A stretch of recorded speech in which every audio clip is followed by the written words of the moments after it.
Hello everyone, আসসালামু আলাইকুম। তোমরা যারা ফেসবুক আর ওয়েব থেকে কানেক্ট হয়েছো, ভাইয়াকে একটু বলো ভাইয়ার অডিও আর ভিডিও ঠিক আছে কিনা। তোমরা যারা ফেসবুক আর ওয়েব থেকে কানেক্ট হয়েছো, ভাইয়াকে একটু বলো ভাইয়ার অডিও আর ভিডিও ঠিক আছে কিনা। তো আজকে আমরা নতুন একটা চ্যাপ্টার শুরু করব। ঠিক আছে, আমাকে বলো তো আমার অডিও আর ভিডিও ঠিক আছে কিনা।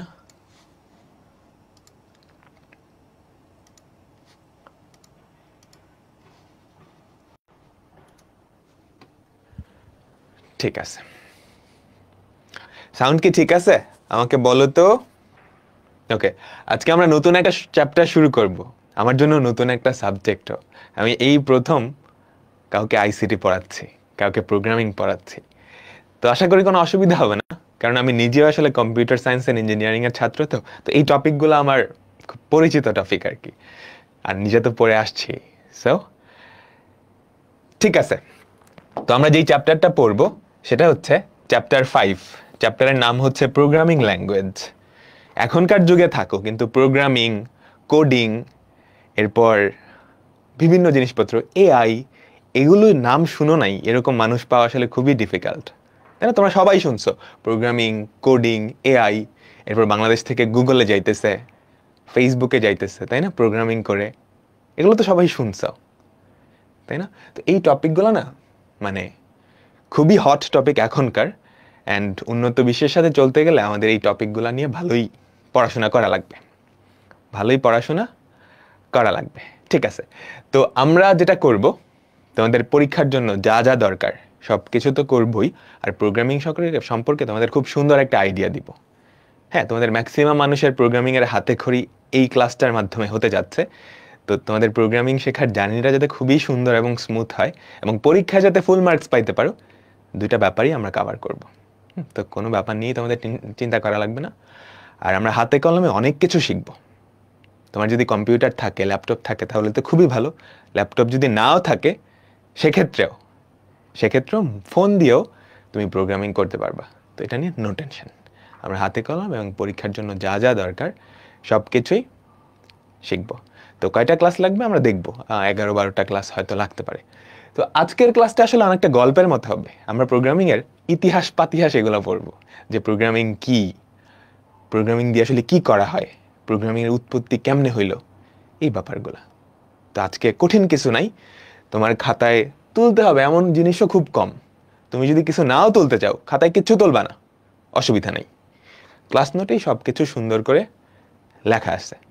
জাস্ট মনোযোগ দিয়ে গল্পটা শুনবা, কি কি পড়াচ্ছি, কেমনে প্রোগ্রামিং আসলো, এই সমস্ত কিছু নিয়ে। ঠিক আছে, মেইন জিনিস আমাদের নেক্সট ক্লাস থেকে শুরু হবে। এখান থেকে পরীক্ষায় মূলত ক নাম্বার বা এমসিকিউতে 2-3টা আসে, বুঝছ? তো শুরু করতেছি। প্রোগ্রামিং কি এটা জানার আগে আমাদের জানতে হবে প্রোগ্রাম কি। প্রোগ্রাম কি? আচ্ছা, তোমাদের সবার তো কম্পিউটার না থাকলেও ক্যালকুলেটর তো আছে। ক্যালকুলেটর আছে না সবার? তাই তো, ক্যালকুলেটর একটা জড় বস্তু। ওর নিজের কি কোনো বুদ্ধি আছে? না। আচ্ছা, এখন তুমি যদি ক্যালকুলেটরটা অন করে 2+3 এটা লেখো, 2+3 এটা যদি লেখো, তাহলে ও কিন্তু 5 দিয়ে দিচ্ছে। ওর নিজের কিন্তু কোনো বুদ্ধি নাই, কিন্তু 2 আর 3 যোগ করলে যে 5 হয়, ও কিন্তু সেটা তোমাকে বলে দিতে পারলো। শুধু 2 আর 3 যোগ করলে না, তুমি যদি ধরো 80x60 ইকুয়াল চাপ দাও, দেখো ধুম করে তোমাকে অ্যান্সার বলে দিচ্ছে। এখন ওর নিজের কোনো বুদ্ধি নাই, ও একটা জড় বস্তু। একটা জড় বস্তু না, ও চলতে পারে, নড়তে পারে না, কিন্তু ও এগুলা কিভাবে করতেছে, এগুলো তো ওর মাথা থেকে আসে নাই। এই জিনিসগুলাই যে কোন বাটন চাপ দিলে কি করবে, এটা করার জন্য ওকে ইনস্ট্রাকশন দেওয়া হয়েছে, বুঝছো? একজন মানুষ বা তোমার আমার মতোই কোনো একজন মানুষ এই ক্যালকুলেটরটাকে কিছু ইনস্ট্রাকশন দিয়ে রাখছে, যে এই বাটন আর এই বাটন যোগ করলে এটার যোগফলটা তুমি ডিসপ্লেতে শো করবা, কিংবা গুণ করলে কি করবা, সেই ইনস্ট্রাকশনগুলো ওকে দেওয়া আছে। কাহিনী বুঝছো? তো কোনো একজন মানুষ কি কি করা লাগবে, মানে ওর কি কি কাজ আছে, ওই সবগুলা কাজ ওকে ইনস্ট্রাক্ট করে রাখছে, আগে থেকেই নির্দেশ দিয়ে রাখছে। বোঝা গেল? এখন জাস্ট ওই নির্দেশনা অনুযায়ী ও কাজগুলা করতেছে, বুঝতে পারছো ব্যাপারটা? আচ্ছা, এইবার তোমরা সবাই গেম খেলছো? আমাকে বলো তো, দাবা খেলছো? কম্পিউটারের সাথে দাবা খেলছো? ওর তো নিজের বুদ্ধি থাকার কথা না? তো আমি যদি একটা চাল দেই, ও কিন্তু একটা চাল দিচ্ছে। কই দিল চালটা? এই যে ও একটা চাল দিচ্ছে, ওর তো নিজে থেকে এটা পারার কথা না, তাহলে ও চাল কেন দিচ্ছে? ওকে কেউ একজন আগে থেকে নির্দেশনা দিয়ে রাখছে যে তোমাকে যদি কোনো একটা মানুষ এই চাল দেয়, তাহলে তুমি এইটার এগেনস্টে এরকম একটা চাল দিবা। কেন? বুঝছো? তুমি একটা চাল দিয়ে দেখো, এন্ড ও একটা চাল দিচ্ছে। এটা কিন্তু ওর নিজে থেকে দেওয়া না, ওকে কেউ একজন আগে থেকে ইনস্ট্রাক্ট করে রাখছে, যেটা ওর মেমোরিতে আছে। সাপ খেলছো? ওকে বলো তো, বাটন ফোনে সাপ খেলছো, এরকম কেউ আছো? আমরা খেলতাম, তোমাদের সময়, তোমরা তো এখন বাচ্চা মানুষ, আমরা যখন ছোট ছিলাম তখন বাটন ফোনই ছিল। তো আমরা সাপ দিয়ে সাপ খেলতাম আর কি, সাপ। এখন দেখো এখানেও খেলা যায়, তা আমরা একটু খেলি। এই যে আমি এদিকে প্রেস করলে ও নিচে যাচ্ছে, এদিকে করলে বামে, এদিকে করলে উপরে, এদিকে করলে এদিকে। আর এই যে লাল যে ফ্রুটটা, সেটা খাইলে সে সাইজে বড় হচ্ছে, তাই না? দেখো, কিংবা ওয়ালের সাথে যদি বাড়ি লাগে, ও মাথা ঘুরাইতেছে। এটা কেন হচ্ছে? কেউ একজন ওকে ইনস্ট্রাকশন দিয়ে রাখছে। এই সাপের গেমটায় কেউ একজন বলে রাখছে যে তুমি লাল ফ্রুটটা খাইলে সাইজে বড় হবা, কিংবা বাড়ি খাইলে তুমি শেষ হয়ে যাবা। বুঝতে পারছো? এই যে ইনস্ট্রাকশন বা নির্দেশনা যেগুলো দিয়ে রাখছে, এই সবগুলা নির্দেশনার সমষ্টি একটা প্রোগ্রাম। এই সাপ খেলার জন্য যতগুলা ইনস্ট্রাকশন আছে, সবগুলা ইনস্ট্রাকশন কম্বাইন করলে যে জিনিসটা পাওয়া যায়, সেটাই প্রোগ্রাম। এখন দেখো তো, আমাদের যে বইয়ের সংজ্ঞা, সেটা বুঝছো কিনা? যন্ত্রের মাধ্যমে কোনো সমস্যা সমাধানের লক্ষ্যে প্রোগ্রামিং ভাষা ব্যবহার করে প্রোগ্রামারের দেওয়া ধারাবাহিক নির্দেশনার সমষ্টিকে প্রোগ্রাম বলা হয়। বুঝো, যন্ত্রের মাধ্যমে কোনো একটা সমস্যা সমাধান করব, আমি এটার মাধ্যমে কোনো একটা সমস্যা সমাধান করব, ঠিক আছে? এখন ওই সমস্যা সমাধান করার জন্য আমি ওকে কিছু ইনস্ট্রাকশন আগে থেকেই দিয়ে রাখবো। কিভাবে দিব? কোন একটা প্রোগ্রামিং ভাষার মাধ্যমে। হ্যাঁ, কে দিচ্ছে? আমি দিচ্ছি, আমি ধরো প্রোগ্রামার। ওই সবগুলা নির্দেশনার সমষ্টিকেই কি বলা হয়? প্রোগ্রাম। বোঝা গেছে প্রোগ্রামের সংজ্ঞা? বলো। আর আজকের ম্যাক্সিমাম জিনিসপত্র তুমি আধা আধা ধরতে পারলেই ইনাফ, পুরোপুরি ধরার কিছু নাই, ঠিক আছে? এই যে প্রোগ্রামিং, এগুলার উপরেই আসলে আমি 4 বছর পড়াশোনা করছি আমাদের আন্ডারগ্র্যাডে। মানুষজন 2 বছরের পরে মাস্টার্স করে, আরো 4-5 বছর পিএইচডি করে, জাস্ট এই টপিকগুলোর উপরই। সেগুলো অনেক ডেপথের টপিক। আমি তোমাদের মোটামুটি উপর থেকে একটা ধারণা দেওয়ার চেষ্টা করব, তোমাদের কলেজের জন্য যতটুকু দরকার, ঠিক আছে? ইংলিশ ডেফিনেশনটা আরেকটু সুন্দর। দেখো, a program is a set of instructions written in a programming language that a computer can execute to perform a specific task. বুঝছো? কয়েকটা ইনস্ট্রাকশনের সমষ্টি, যেটা একটা কম্পিউটার বলতে যে কোনো যন্ত্র, আমরা এখন কম্পিউটার বলতে যে কোনো যন্ত্র বোঝাবো। একটা যন্ত্র এক্সিকিউট করতে পারে কোনো একটা নির্দিষ্ট কাজ করার জন্য। নির্দিষ্ট কাজটা কি হতে পারে? ক্যালকুলেটরের ক্ষেত্রে নির্দিষ্ট কাজটা কি? কোনো কিছু ক্যালকুলেট করা। গেম খেলার ক্ষেত্রে গেমটা খেলা। বুঝছো প্রোগ্রাম কি? তো এটা নিজের ভাষায় করে মনে রাখলেই হবে, পরীক্ষায় আসলে জাস্ট নিজের ভাষায় লিখে দিবা। প্রোগ্রাম কি আমরা বুঝছি। এখন প্রোগ্রামিং ল্যাঙ্গুয়েজটা কি? নামের শেষে কি আছে? ল্যাঙ্গুয়েজ, ভাষা। তার মানে এটা একটা ভাষা। ভাষার কাজ কি? কমিউনিকেট করা, যোগাযোগ করা। এই যে বাংলা দিয়ে আমি তোমাদের সাথে যোগাযোগ করতেছি, তাই না? তাই তো। এখন বাংলা বাদে ধরো আমরা তো অন্য ভাষা দিয়েও যোগাযোগ করতে পারতাম, ধরো চাইনিজ দিয়ে যোগাযোগ করতেছি, জাপানিজ দিয়ে যোগাযোগ করতেছি, তাই না? তাই তো। তো প্রোগ্রামিংও এমন একটা ভাষা যেটা দিয়ে তুমি কম্পিউটারের সাথে যোগাযোগ করবা। বুঝছো? কম্পিউটারের সাথে যোগাযোগ করে কম্পিউটারকে ইনস্ট্রাকশন দিবা। কি ইনস্ট্রাকশন দিবা? এটা একটা ছোটখাটো কম্পিউটার, কিন্তু এটার সাথে যোগাযোগ করে তুমি কিন্তু ইনস্ট্রাকশন দিয়ে রাখছো। এই বাটন আর এই বাটন প্রেস করে ইকুয়াল চাপ দিলে কি হবে সেটা যাতে ও নিজে থেকেই বের করে ফেলতে পারে, ওই ইনস্ট্রাকশন কিন্তু তুমি আগে থেকেই দিয়ে দিছো। বুঝছো? তুমি দাও নাই, ক্যাসিও কোম্পানির যেই প্রোগ্রামার আছে যারা এটার কোড করছে ওরা দিয়ে দিছে। বুঝতে পারলাম? তো এখানে কেতাবি সংজ্ঞাটা দেখো, যে সকল সংকেত বা নিয়ম মেনে কম্পিউটারকে আদেশ বা নির্দেশ প্রদান করে কোনো কাজ করানো হয় সেটাই হচ্ছে প্রোগ্রামিং ভাষা। মানে যেই ভাষা ব্যবহার করে তুমি কম্পিউটারের সাথে যোগাযোগ করো, ওকে কোনো আদেশ বা নির্দেশ দাও, সেটাকেই বলা হয় প্রোগ্রামিং ভাষা। ঠিক আছে? আচ্ছা, তো অনেক প্রোগ্রামিং ভাষা আছে, আমরা আস্তে আস্তে দেখবো, সবকিছুই দেখবো। C, C plus plus, Java, Python, এগুলো খুবই পপুলার প্রোগ্রামিং ল্যাঙ্গুয়েজ। হ্যাঁ, তোমরা হয়তো ভবিষ্যতে শিখবাও। আমরা সি প্রোগ্রামিং এটা শিখবো, এটা এই কোর্সে শিখবো। ঠিক আছে? আচ্ছা, কম্পিউটারের সাথে আমরা যোগাযোগ করব। হ্যাঁ, কম্পিউটারের সাথে যোগাযোগ করার জন্য কম্পিউটারের ভাষা কি সেটা আমাদের আগে জানা লাগবে না? তাই তো? তুমি একটা মানুষের সাথে, তুমি ধরো কোন এক জায়গায় গেছো, কোন জায়গায় গেছো তুমি জানো না, এখন একটা মানুষের সাথে দেখা হয়েছে, ওই মানুষের সাথে তুমি কমিউনিকেট করতে চাইতেছো, যোগাযোগ করতে চাইতেছো, সেটা জানার জন্য তোমার এটা জানা লাগবে না ওই মানুষটা কোন ভাষায় কথা বলে। ওই মানুষটা যদি বাংলায় কথা বলে তাহলে তো তোমার জন্য খুবই সুবিধা, বাংলা দিয়ে কমিউনিকেট করতে পারবে। এখন উনি যদি চাইনিজে কথা বলে তখন তো তুমি আর কমিউনিকেট করতে পারবে না, তাই না? তো কম্পিউটারের সাথে যোগাযোগ করার জন্য কম্পিউটার কোন ভাষাটা বুঝে সেটা আমাদের জানতে হবে। ওকে, তো কম্পিউটার নিজে যেই ভাষাটা বোঝে সেটাকে বলা হয় মেশিন ল্যাঙ্গুয়েজ। কম্পিউটার না, কম্পিউটার বলতে যন্ত্র।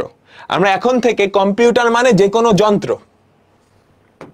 ঠিক আছে? কম্পিউটার মানে যে কোনো যন্ত্র। ক্যালকুলেটর একটা কম্পিউটার, তোমাদের মাইক্রো ওভেন যেগুলো আছে ওগুলো একটা কম্পিউটার। কম্পিউটার বলতে যে কোনো যন্ত্র। তো একটা যন্ত্র কি ভাষা বোঝে? যন্ত্র আসলে বাইনারি ভাষা বোঝে। তার মানে সে জাস্ট দুইটা জিনিস চিনে, 0 আর 1। এই দুইটা বাদে সে আর কিচ্ছু চিনে না। এখন ওর তো কোনো বুদ্ধি নাই, তাহলে ও 0 1 কেমনে চিনলো? আমাদের বুদ্ধি আছে, আমরা এই জন্য 0 1 চিনছি। ও তো 0 1ও চেনার কথা না, ও আসলে 0 আর 1ও চেনে না। ও চিনে জাস্ট দুইটা স্টেট। ও চিনে দুইটা স্টেট, হাই ভোল্টেজ আর লো ভোল্টেজ। তোমরা তো ভোল্টেজ কি জানো? জানো না? একটা যন্ত্র বা মেশিন, যে কোনো যন্ত্র বা মেশিন জাস্ট দুইটা জিনিস চেনে, একটা হচ্ছে লো ভোল্টেজ আর হাই ভোল্টেজ। ঠিক আছে? লো ভোল্টেজ, 0 ভোল্টকে আমরা নর্মালি 0 দিয়ে ডিনোট করি। কম ভোল্টেজ এটা একটা যন্ত্র চিনে। আর হচ্ছে হাই ভোল্টেজ নর্মালি আমরা 5 ভোল্টকে হাই ভোল্ট হিসেবে চিন্তা করি যন্ত্রের ক্ষেত্রে। এটাকে আমরা 1 দিয়ে প্রকাশ করি। 1 দিয়ে প্রকাশ করি কিন্তু আমরা, 0 আর 1 দিয়ে প্রকাশ করি কিন্তু আমরা। যন্ত্র চিনে লো ভোল্টেজ, হাই ভোল্টেজ। তোমাদের সুইচ আসে না বাসায়? সুইচ অন করলে দেখো লাইট চলে গেছে, আসতেছে, চলে গেছে, আসতেছে। তো এরকমই জাস্ট দুইটা ভোল্টেজ চিনে, লো আর হাই। তার মানে একটা কম্পিউটার জাস্ট দুইটা স্টেট চিনে। ওটাকে সহজ ভাষায় বললে জাস্ট 0 আর 1 চিনে। তার মানে এখানে জাস্ট দুইটা সংকেত না। তার মানে একটা কম্পিউটার যেই জিনিসটা চিনে সেটা হচ্ছে বাইনারি ল্যাঙ্গুয়েজ। এমন একটা ল্যাঙ্গুয়েজ যেখানে জাস্ট দুইটা চিহ্ন। বুঝতে পারলাম? তার মানে এই যে কম্পিউটার, ওর সাথে যোগাযোগ করার জন্য আমাদের বাইনারি ল্যাঙ্গুয়েজে কথা বলতে হবে, 0 আর 1। এই দুইটা দিয়ে ওর সাথে কমিউনিকেট করা লাগবে। ঠিক আছে? এখন আমরা নিজেরা 0 আর 1 দিয়ে কি কম্পিউটারের সাথে কমিউনিকেট করতে পারবো? আমাদের জন্য অনেক কঠিন হয়ে যায় না? চিন্তা করো, আসলে অনেক কঠিন হয়ে যায়। 0 আর 1 দিয়ে তুমি সবকিছু প্রকাশও করতে পারবে না। প্রকাশ করতে হলে অনেক কমপ্লেক্স হয়ে যায় ব্যাপারটা। তো আমরা কম্পিউটারের সাথে 0 আর 1 দিয়ে প্রকাশ করতে চাই না, মানে কমিউনিকেট করতে চাই না। ও 0 আর 1 বুঝে, ঠিক আছে, কিন্তু আমি ওর সাথে 0 আর 1 দিয়ে কমিউনিকেট করব না। আমি আমার ভাষার মতো একটা ভাষা দিয়ে কমিউনিকেট করব, যেটা আমার বুঝতে সুবিধা হবে। এটা অনেকটা এরকম হলো না? আমি আর একটা চাইনিজ মানুষ, আমি চাইনিজ মানুষটার সাথে যোগাযোগ করব। এখন চাইনিজ আমার কাছে অনেক কঠিন, এটা হচ্ছে সেই চাইনিজ।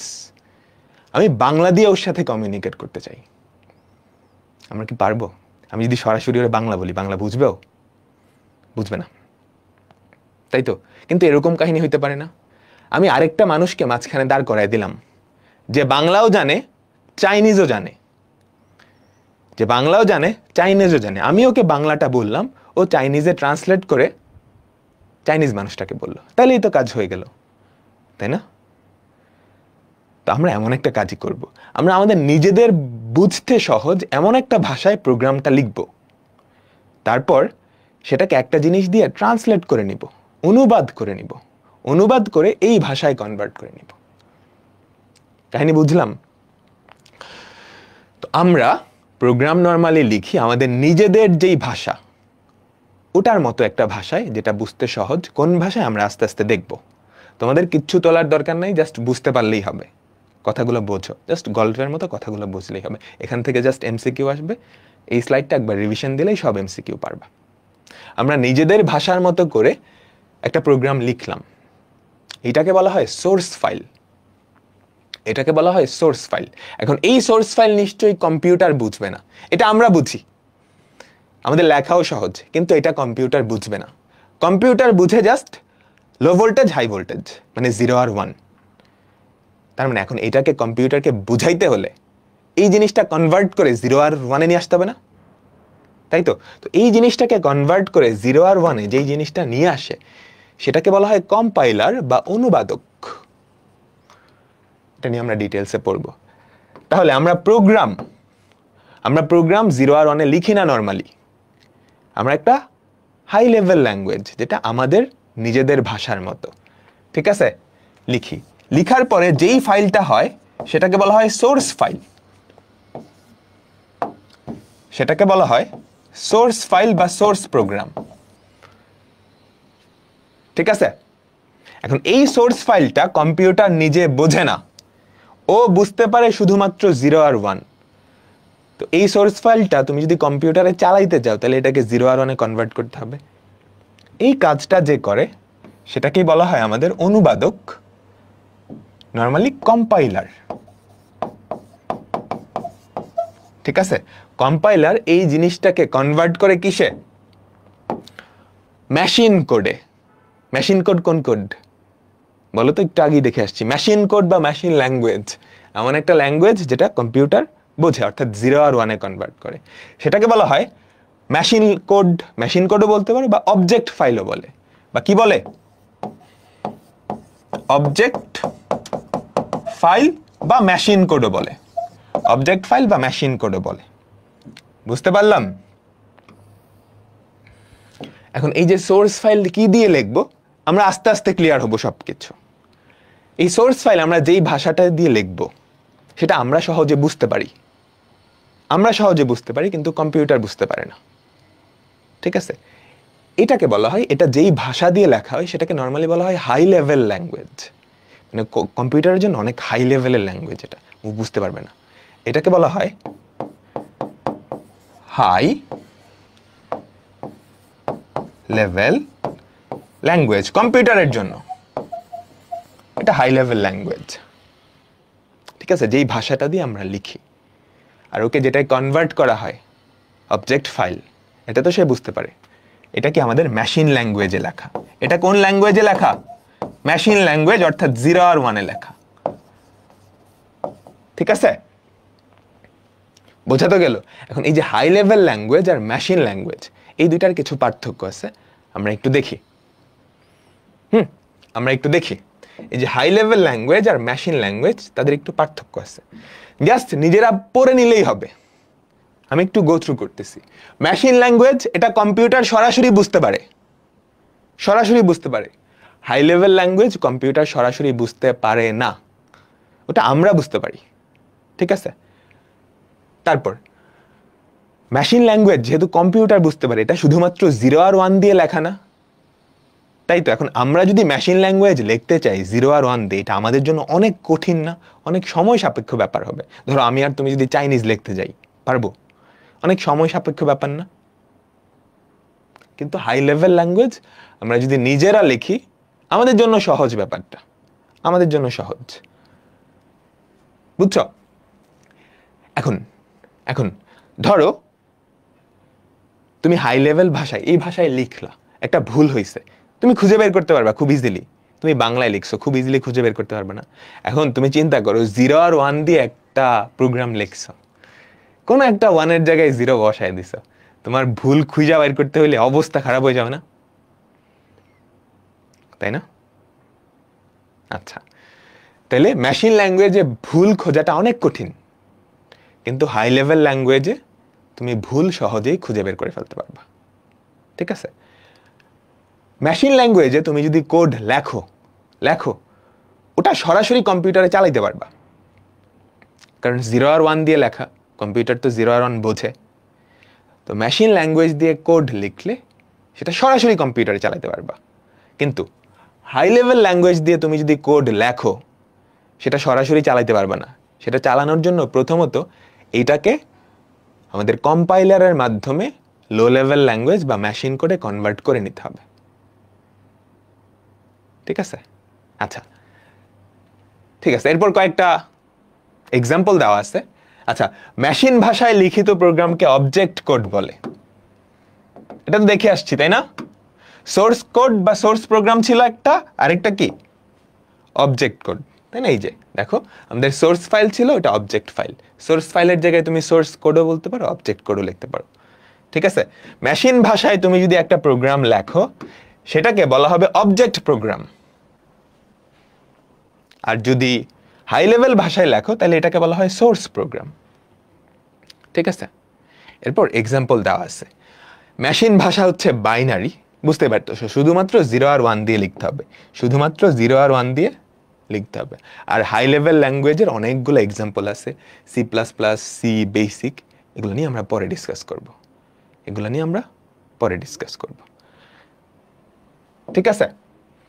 এরপর আরো 3টা, এগুলো আমি বলে দিছি আগেই, এগুলো আমরা বলে দিছি আগেই।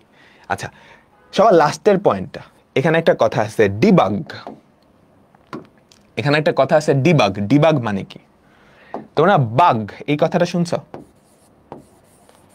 বাগ মানে হচ্ছে পোকা, একটু ডিকশনারিতে সার্চ দিও, বাগ মানে হচ্ছে পোকা। হ্যাঁ, ডিবাগ মানে হচ্ছে পোকা দূর করা, ডিবাগ মানে হচ্ছে পোকা দূর করা। এখন কম্পিউটারে তুমি যখন কোড লিখবা, কোডে কোনো ভুল থাকলে সেটাকে বলা হয় বাগ, ওই ভুলটা দূর করার উপায় হচ্ছে ডিবাগ। ঠিক আছে? আচ্ছা, এখন মেশিন কোডে তুমি যদি 0 আর 1 দিয়ে প্রোগ্রাম লেখো, ধরো তুমি নিজে লিখছো 0 আর 1 দিয়ে একটা প্রোগ্রাম, একটা ভুল হয়ে গেছে, একটা 1-এর জায়গায় 0 বসায় দিছো, ওইটা ডিবাগ করা, ওইটা খুঁজে বাইর করতে হলে তোমার খবর হয়ে যাবে না? বুঝছো? 0 আর 1 দিয়ে প্রোগ্রাম কিন্তু অনেক বড় বড় হয়। ধরো 1 কোটি লাইন তুমি লিখছো, ধরো সবাই মিলে লিখছে, বা 1 কোটি না 1000 লাইনই লিখছে 0 আর 1 দিয়ে, একটা 1-এর জায়গায় 0 বসায় দিছে, ওইটা খুঁজে বাইর করতে ওর ওর জিন্দেগি খতম হয়ে যাবে। তো ডিবাগ করা কি কঠিন, কিন্তু তুমি যদি হাই লেভেল প্রোগ্রামিং এ লেখো সেক্ষেত্রে তোমার ভাষার মতো, ইংরেজি ভাষার মতো একটা ভাষাই তুমি কি করতেছো, কোড করতেছো। আমাদের ডিবাগ করা কি সহজ, আমাদের ডিবাগ করাটা কি সহজ। বুঝতে পারলাম? ঠিক আছে, ঠিক আছে। এখন প্রোগ্রামিং তো একটা ভাষা, একটা ভাষা তো ধুম করেই উৎপত্তি হয়ে যায় না, হয়? তুমি চিন্তা করো, আমরা বাংলায় কথা বলি না, বাংলা কি ধুম করেই চলে আসছে? অনেক বছরের পরিবর্তন করে করে তারপর বাংলাটা আসছে। বাংলার উৎপত্তি কোথা থেকে? ব্রাহ্মী লিপি বলে একটা ভাষা ছিল, তোমাদের মনে আছে? হ্যাঁ, ব্রাহ্মী লিপি একটা ভাষা ছিল, ওখান থেকে বাংলা আসছে। তো প্রোগ্রামিং ভাষাগুলো আসলে ধুম করে আসে নাই, স্টেপ বাই স্টেপ আসছে। প্রথম কম্পিউটার আবিষ্কার হয়েছে কবে? চার্লস ব্যাবেজ সেই 1900 শতকে, 1800 কতর মধ্যে জানি কম্পিউটার আবিষ্কার করে। কম্পিউটার শুরুর দিকে কি জাস্ট গণনার জন্য ব্যবহৃত হইতো, তাই না? কম্পিউটারের মেইন কাজ কিন্তু ইনিশিয়ালি গণনাই ছিল, তারপর ওইটার উপর আস্তে আস্তে আস্তে আস্তে অনেক ফিচার অ্যাড হয়েছে, অনেক ফিচার অ্যাড হয়েছে। তো কম্পিউটার যখন আবিষ্কার হয় তখন থেকেই আসলে তুমি একটা কম্পিউটারের সাথে কিভাবে কমিউনিকেট করবা, যোগাযোগ করবা, মানে প্রোগ্রামিং ভাষাগুলোর উৎপত্তি শুরু হয়। সর্বপ্রথম কম্পিউটারের সাথে যেভাবে কমিউনিকেট করা হইতো সেটা হচ্ছে মেশিন ভাষা বা 0 আর 1 দিয়ে। মানে সর্বপ্রথম একটা কম্পিউটার জাস্ট বানাইছো, এখন ও যেহেতু জাস্ট 0 আর 1 দিয়ে বুঝে কম্পিউটারটা, আমি ওর সাথে 0 আর 1 দিয়েই কমিউনিকেট করি না। তার মানে সর্বপ্রথম কম্পিউটারের সাথে যেভাবে কমিউনিকেট করা হয়েছে সেটা হচ্ছে 0 আর 1 দিয়ে। এখন 0 আর 1 দিয়ে যেই কোড লেখা হয় সেটাকে কি মেশিন কোড বা মেশিন ল্যাঙ্গুয়েজ দিয়ে কোডটা বলে, তাই না? তাহলে আমাদের সর্বপ্রথম যেই প্রোগ্রামিং ভাষা সেটা কি মেশিন ল্যাঙ্গুয়েজ। সেটা কি মেশিন ল্যাঙ্গুয়েজ। এটা শুধুমাত্র এগুলো লেখার দরকার নাই, নোট করা আছে, তুমি জাস্ট বোঝো। 0 আর 1 দিয়ে ফার্স্টে লেখা হইতো, এটা দিয়ে আমরা কম্পিউটারের সাথে কমিউনিকেট করতাম। তারপর মানুষজন আস্তে আস্তে বুঝলো যে 0 আর 1 দিয়ে কমিউনিকেট করা আসলে এত সহজ না। ইনিশিয়ালি তো কম্পিউটার শুধুমাত্র যোগ বিয়োগ মানে গুণ ভাগ এগুলোর জন্য হইতো। পরে যখন কম্পিউটারের কাজ বাড়তেছে, 0 আর 1 দিয়ে কমিউনিকেট করতে গেলে খবর হয়ে যাইতেছে। তারপর মানুষজন ওই প্রোগ্রামিং ভাষাটা আস্তে আস্তে আপগ্রেড করা শুরু করলো, যাতে করে আমাদের নিজেদের সুবিধা হয়। ঠিক আছে? তারপর সেকেন্ড জেনারেশনের ভাষা আসলো। সেকেন্ড জেনারেশনের ভাষাকে বলা হয় অ্যাসেম্বলি ল্যাঙ্গুয়েজ। এটা মেশিন কোড না, এটা 0 আর 1 দিয়ে লেখা হয় না, এটা ইংরেজি দিয়ে লেখা হয়। এটার থেকে সহজ। তারপর এটাকে আরো সহজ করার জন্য তৃতীয় জেনারেশনের ভাষা আসছে, সেটাকে আরো সহজ করার জন্য চতুর্থ জেনারেশনের ভাষা। আস্তে আস্তে কি ইভলভ হচ্ছে, বিবর্তন হচ্ছে ভাষাটার, এমন ভাবে হচ্ছে যাতে আমাদের জন্য সুবিধা হয়। এবং সবার লাস্টে গিয়ে যেটা আসে সেটা হচ্ছে ফিফথ জেনারেশন বা পঞ্চম প্রজন্ম। কম্পিউটার প্রোগ্রামিং যেই ল্যাঙ্গুয়েজ তার 5টা জেনারেশন আছে। আমরা এগুলো নিয়ে ডিটেলসে কথা বলবো এখনই, তোলার দরকার নেই। তো আমাদের প্রথম জেনারেশন, এই জেনারেশন ল্যাঙ্গুয়েজটা কি মেশিন ল্যাঙ্গুয়েজ। তখন কম্পিউটার জাস্ট আবিষ্কার হয়েছে। এখন কম্পিউটারের সাথে কমিউনিকেট করার জন্য আমরা জাস্ট 0 আর 1 ব্যবহার করে ওর সাথে কমিউনিকেট করব। ঠিক আছে? কম্পিউটারের মেশিনের নিজস্ব ভাষাকে মেশিন ভাষা বা নিম্ন স্তরের ভাষা বলা হয়। এটা দেখি জাস্ট 0 আর 1 এই দুইটা দিয়ে আমরা কমিউনিকেট করি। আচ্ছা, কম্পিউটারের প্রোগ্রামিং ল্যাঙ্গুয়েজ পড়তেছি, তো একটা বেসিক কম্পিউটার, একদম ফান্ডামেন্টাল, সবচেয়ে সহজ সরলতম যেই কম্পিউটার সেটার স্ট্রাকচারটা আমাদের দেখা উচিত। আমরা একটু দেখি। সবচেয়ে সহজ সিম্পলেস্ট যেই কম্পিউটার, ওই কম্পিউটারের আমরা স্ট্রাকচারটা দেখব। একটা সিম্পলেস্ট কম্পিউটার জাস্ট যোগ বিয়োগ গুণ ভাগ এগুলা করতে পারে, আর কিচ্ছু না। যোগ বিয়োগ গুণ ভাগ এগুলা করতে পারে, আর কিচ্ছু না। তো সবচেয়ে সরল কম্পিউটার কি থাকবে? আমি এখানে একটা বক্স আঁকালাম, এদিকে একটা বক্স দিলাম, এই সাইডটায় আরেকটা বক্স দিলাম। এটা আঁকাও সবাই, ঠিক আছে? এইটা হচ্ছে আমাদের কম্পিউটারের মেইন স্ট্রাকচারটা। এই কম্পিউটারে আমরা ইনপুট দিব কিছু যন্ত্রের মাধ্যমে, ওগুলোকে ইনপুট ডিভাইস বলে। তোমরা কিবোর্ড মাউস এগুলো দিয়ে ইনপুট দাও না কম্পিউটারে, কিছু ইনপুট ডিভাইস আছে। এটা হচ্ছে আমাদের মেইন কম্পিউটার। ইনপুট দিবা, কম্পিউটারে ক্যালকুলেট হবে, আউটপুটটা কি সে কিছু আউটপুট ডিভাইসে দেখাবে। তো এখানে ধরো আমাদের সেই আউটপুটটা সে যেটা শো করবে। ঠিক আছে? তুমি ইনপুট দিচ্ছ, ভেতরে ক্যালকুলেশন হচ্ছে, আউটপুট দেখাচ্ছে। তো মেইন কাজটা ভেতরে হচ্ছে। আচ্ছা, এখন তুমি যে ইনপুট দিচ্ছ ওগুলা তো ওকে স্টোর করা লাগবে, নাহলে তো ভুলে যাবে, তাই না? স্টোর করা লাগবে, মনে রাখা লাগবে। ও মনে রাখার জন্য যেই জিনিসটা ব্যবহার করে সেটাকে বলা হয় মেমোরি। তো কম্পিউটারের একটা মেমোরি থাকে।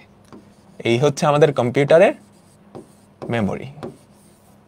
মেমোরি কি দিয়ে তৈরি হয় তোমরা 3rd চ্যাপ্টারে পড়ছো, দেখবো। আচ্ছা, মেমোরিতে কি যেগুলা ইনপুট দিচ্ছ ওগুলা স্টোর হয়। এইবার তুমি যে ইনপুট দিছো ওগুলা তো ক্যালকুলেশন করা লাগবে, তাই না? এই যে ক্যালকুলেটরে চাপ দিছো 2 + 3, দুটো সংখ্যা যোগ করা লাগছে। এই যে যোগের কাজটা সে কে করবে? যোগের কাজটা যে করবে ওকে বলা হয় ALU, আলু। ALU, এটাকে প্রসেসরও বলতে পারো, আলু। এটার ফুল ফর্ম হচ্ছে এই ফুল ফর্ম ভুলে গেছি, অ্যালজেব্রিক অ্যান্ড লজিক্যাল ইউনিট। এ হচ্ছে যোগ বিয়োগ গুণ ভাগের কাজটা করে, ঠিক আছে? অ্যালজেব্রিক না অ্যালগরিদমিক কিছু একটা হবে, অ্যালজেব্রিক অ্যান্ড লজিক্যাল ইউনিট। সে দুইটা সংখ্যার যোগ বিয়োগ গুণ ভাগ এই কাজকর্মগুলো করে। আর সবগুলাকে একসাথে কম্বাইন করার জন্য আরেকটা জিনিস থাকে, এটাকে বলা হয় কন্ট্রোল ইউনিট। এটাকে কি বলে? Control unit. এবার আমরা দেখি কাজগুলা কিভাবে হয়। তার আগে মেমোরি কি দিয়ে গঠিত হয়? তোমরা রেজিস্টার পড়ছো? আচ্ছা, অ্যারিথমেটিক অ্যান্ড লজিক্যাল ইউনিট, সুন্দর, আমি ভুলে গেছিলাম। এটা হচ্ছে অ্যারিথমেটিক, দেখছো সর্বনাশ, অ্যারিথমেটিক অ্যান্ড লজিক্যাল ইউনিট। এটা আমরা নিজের হাতে বানাইছি। আমরা যখন কম্পিউটার সায়েন্সে পড়ি বুয়েটে থার্ড ইয়ারে আমাদের একটা কোর্স ছিল এই কম্পিউটার আর্কিটেকচারের উপর, কম্পিউটারের ডিজাইনের উপর। আমরা এই জিনিসটা নিজের হাতে বানাইছি, রাতের পর রাত মানে জায়গা থাকা লাগছে, এই অবস্থা। আমরা হলে বসে সব মানে এক একটা গ্রুপ থাকতো, 4 জনের একটা গ্রুপ, আমরা সব গ্রুপ মেম্বার মিলে 2-3 রাত জাগনা থেকে তারপরে এটা ডিজাইন করছিলাম। এটা যেই প্যারা দিছে, অ্যারিথমেটিক অ্যান্ড লজিক্যাল ইউনিট। আচ্ছা, মেমোরি কি দিয়ে তৈরি হয়? তোমরা রেজিস্টার পড়ছো না? সবার লাস্টের ক্লাসে পড়াইছে। মেমোরি আসলে রেজিস্টার দিয়ে তৈরি। মেমোরিতে আসলে অনেকগুলা রেজিস্টার থাকে, অনেকগুলা, একটা দুইটা না, বিলিয়ন্স অফ বিলিয়ন্স কি থাকে? রেজিস্টার থাকে। তো আপাতত আমরা চিন্তা করি জাস্ট কয়েকটা রেজিস্টার আছে। আমাদের সবচেয়ে সিম্পলেস্ট তো এটা, ধরো আমরা 1920 সালে কম্পিউটার বানাইতেছি, এখানে অনেকগুলা রেজিস্টার আছে। আর ALU, arithmetic and logical unit, এখানে কি আছে? যোগ বিয়োগ গুণ করার জন্য যা লাগে, ফুল অ্যাডার থাকতে পারে, বা ফুল অ্যাডারকে মডিফাই করে। তোমরা ফুল অ্যাডার পড়ছো না? দুইটা সংখ্যা যোগ করার গুণ করারও এরকম আছে। তো ALU হচ্ছে এরকম একটা জিনিস যেখানে দুইটা সংখ্যা তুমি যোগ বিয়োগ গুণ ভাগ এগুলা করতে পারো। এই হচ্ছে আমাদের একটা সিম্পল কম্পিউটার। এটা কিভাবে কাজ করবে? তুমি ধরো দুইটা সংখ্যা যোগ করবা, 2 আর 3 যোগ করবা। তো এটা কিভাবে করবে? তুমি ইনপুটে ফার্স্টে 2 দিবা, এটা কন্ট্রোল ইউনিটের মাধ্যমে মেমোরিতে চলে যাবে, বুঝছো? মেমোরিতে গিয়ে কোনো একটা জায়গায় ধরো স্টোর হলো, 2 তো স্টোর হবে না, বাইনারিটা স্টোর হবে। তুমি ইনপুটও বাইনারি দিয়ে দিবা। এরপর তুমি কি করবা? 3টাও ইনপুট যাবে, ইনপুট গেল, ইনপুট গিয়ে সে ধরো এখানে থাকলো, মেমোরিতে স্টোর হইলো। তারপর তুমি যখনই প্লাসটা দিবা, প্লাস অপারেশনটা, তুমি 2 + 3 দিচ্ছ, ও প্লাসটা নিয়ে বুঝতে পারছো এখন এই দুইটা সংখ্যা কি করতে হবে? যোগ করতে হবে। তো কন্ট্রোল ইউনিটটা যেটা করবে, মেমোরি থেকে ওই দুইটা সংখ্যা এখান থেকে আনবে, এনে ALU-তে পাঠিয়ে দিবে। 2 আর 3 এখানে ঢুকলো, এই দুইটা সংখ্যা এবার এখানে যোগ হবে। যোগ হওয়ার পর সেটা আবার কন্ট্রোল ইউনিটের কাছে ব্যাক করবে, 3 আর 2 5, ঠিক আছে? কন্ট্রোল ইউনিট তারপর তাকে কি আউটপুটে পাঠিয়ে দিতে পারে বা মেমোরিতেও স্টোর করে রাখতে পারে। কাহিনী বোঝা গেছে? দুটা সংখ্যার যোগের অপারেশনের জন্য কি হয়? তুমি ফার্স্টে দুটা সংখ্যা ইনপুট দিবা, এই দুটা সংখ্যা কম্পিউটার তার মেমোরিতে স্টোর করবে। যখনই সে বুঝবে যে প্লাস অপারেশন হচ্ছে, ওই দুটা সংখ্যাকে নিয়ে সে ALU-তে পাঠাবে। ALU-তে পাঠালে ক্যালকুলেট হয়ে দুটার যোগফল 5, 5টা কন্ট্রোল ইউনিটের কাছে ব্যাক করবে, সে আউটপুটেও দিতে পারে বা ধরো কোনো মেমোরির কোনো জায়গায় স্টোরও করে রাখতে পারে। এটা হচ্ছে একটা কম্পিউটারের বেসিক অপারেশন। সবাই কি বুঝছো? কন্ট্রোল ইউনিট কি সেন্ট্রাল প্রসেসিং ইউনিট? এই পুরাটাকে মিলে আসলে CPU বলতে পারো, বুঝছো? এই পুরাটা সেন্ট্রাল প্রসেসিং ইউনিট, এই পুরাটা মিলে। আচ্ছা আচ্ছা, এবার এটা তো মেশিনের স্ট্রাকচার দেখা গেল। এবার আমরা এটার সাথে কমিউনিকেট করব মেশিন ল্যাঙ্গুয়েজ দিয়ে। আমাদের ফার্স্ট জেনারেশন ল্যাঙ্গুয়েজ কি? Machine language. তো এটা দিয়ে কিভাবে কমিউনিকেট করব? ধরো এটা একটা কমান্ড, একটা ইনস্ট্রাকশন, জাস্ট একটা ইনস্ট্রাকশন। কি ইনস্ট্রাকশন? দুইটা সংখ্যার যোগ করার ইনস্ট্রাকশন। লিখো না, জাস্ট দুইটা সংখ্যা যোগ করার ইনস্ট্রাকশন হচ্ছে এইটা। একটা প্রোগ্রাম কিন্তু জাস্ট এরকম একটা ইনস্ট্রাকশন দিয়ে তৈরি হয় না, এরকম কোটি কোটি ইনস্ট্রাকশন দিয়ে তৈরি হয়, লক্ষ লক্ষ ইনস্ট্রাকশন দিয়ে তৈরি হয়। এখানে আমাদের জাস্ট একটা ইনস্ট্রাকশন কি বলতেছে, এই ইনস্ট্রাকশনটা বলতেছে দুইটা সংখ্যা যোগ করা। দেখো এখানে তিনটা পার্ট আছে। প্রথম পার্টটা, এটা হচ্ছে আমাদের দ্বিতীয় পার্ট, এটা হচ্ছে আমাদের দ্বিতীয় পার্ট, আর এর পরেরটা হচ্ছে তৃতীয় পার্ট। এখন এই তিনটা পার্ট কি বোঝাচ্ছে আমি তোমাকে বলতেছি। প্রথম পার্টটা বোঝাচ্ছে একটা যোগ অপারেশন হবে, একটা যোগ অপারেশন হবে। কেমনে বোঝাচ্ছে? আমি এই যে কম্পিউটারটা, এটা এভাবেই ডিজাইন করছি, যদি পরপর অনেকগুলা শূন্য, এখানে কয়টা শূন্য, কই গেল, একটা দুইটা তিনটা চারটা পাঁচটা ছয়টা সাতটা আটটা, পরপর যদি 8টা শূন্য হয় তাহলে এটা যোগ বুঝাবে। আমি এই কম্পিউটারটা এমন ভাবেই ডিজাইন করছি, যদি পরপর 8টা শূন্য আসে এটা বোঝাবে একটা যোগ হচ্ছে, এটা যোগ হচ্ছে। ঠিক আছে? তারপরেরটা, এইটা একটা রেজিস্টারের অ্যাড্রেস বোঝায়, মানে একটা সংখ্যা বোঝায়। এটা ধরো এই রেজিস্টারকে চিনায় দিচ্ছে যে এটা এটা। এর পরেরটা, এটাও আরেকটা রেজিস্টারের অ্যাড্রেস, আরেকটা রেজিস্টারের অ্যাড্রেস, মানে ওই যে মেমোরির একটা অ্যাড্রেস, এই যে এইটা, এই অ্যাড্রেসটা, এই যে এটা, এটার অ্যাড্রেস, এটার অ্যাড্রেস। তো এই কমান্ডটা দিয়ে বুঝাইতেছে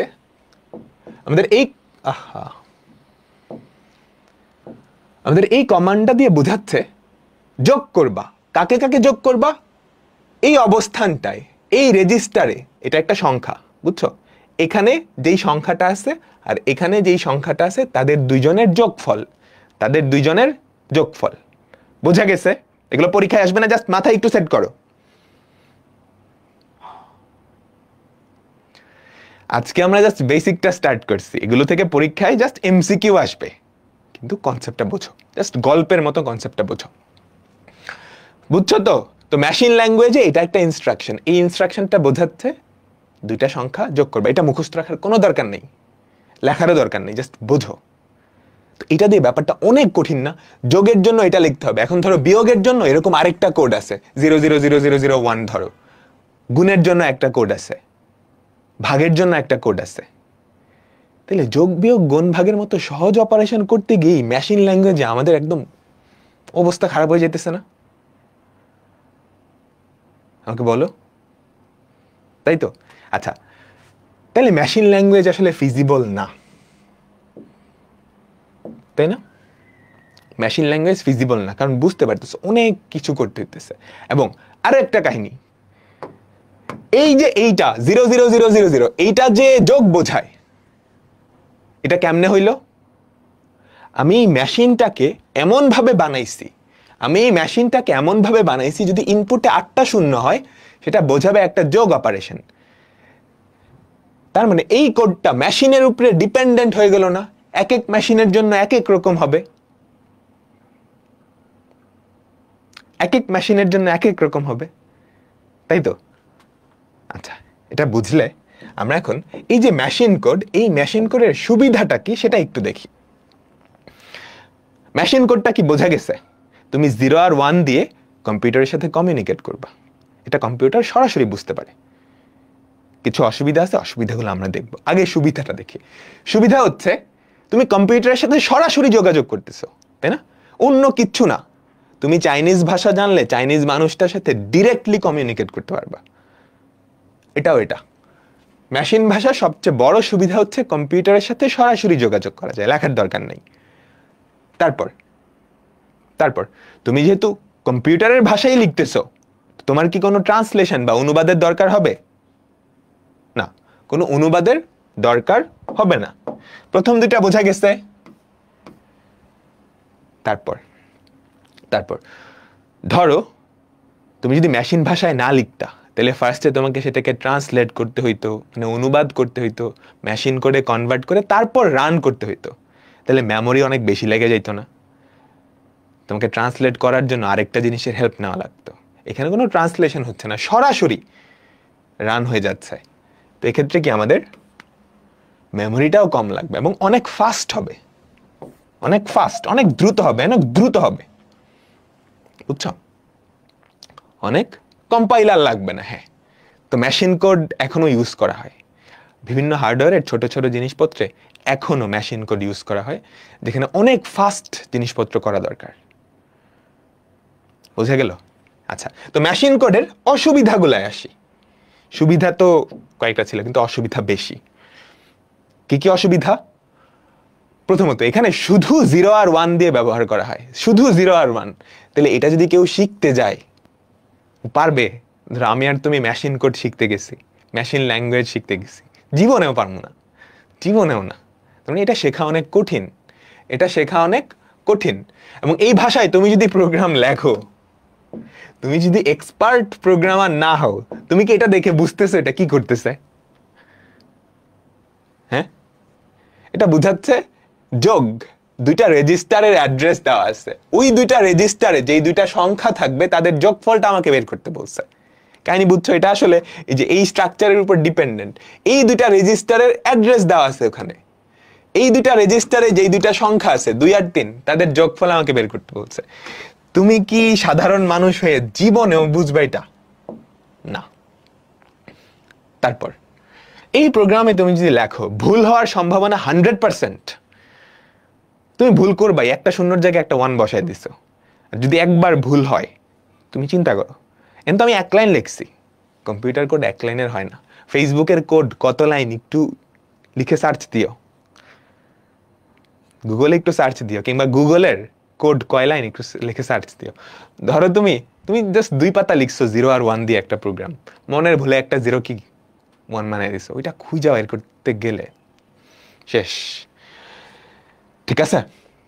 আচ্ছা, এগুলা গেল। সবচেয়ে বড় অসুবিধা, সবচেয়ে বড় অসুবিধা হচ্ছে, তুমি যদি একটা কম্পিউটারের জন্য লেখো, তাহলে সেটা ওই কম্পিউটারের জন্যই, অন্য কম্পিউটারের জন্য ব্যবহার করতে পারবা না।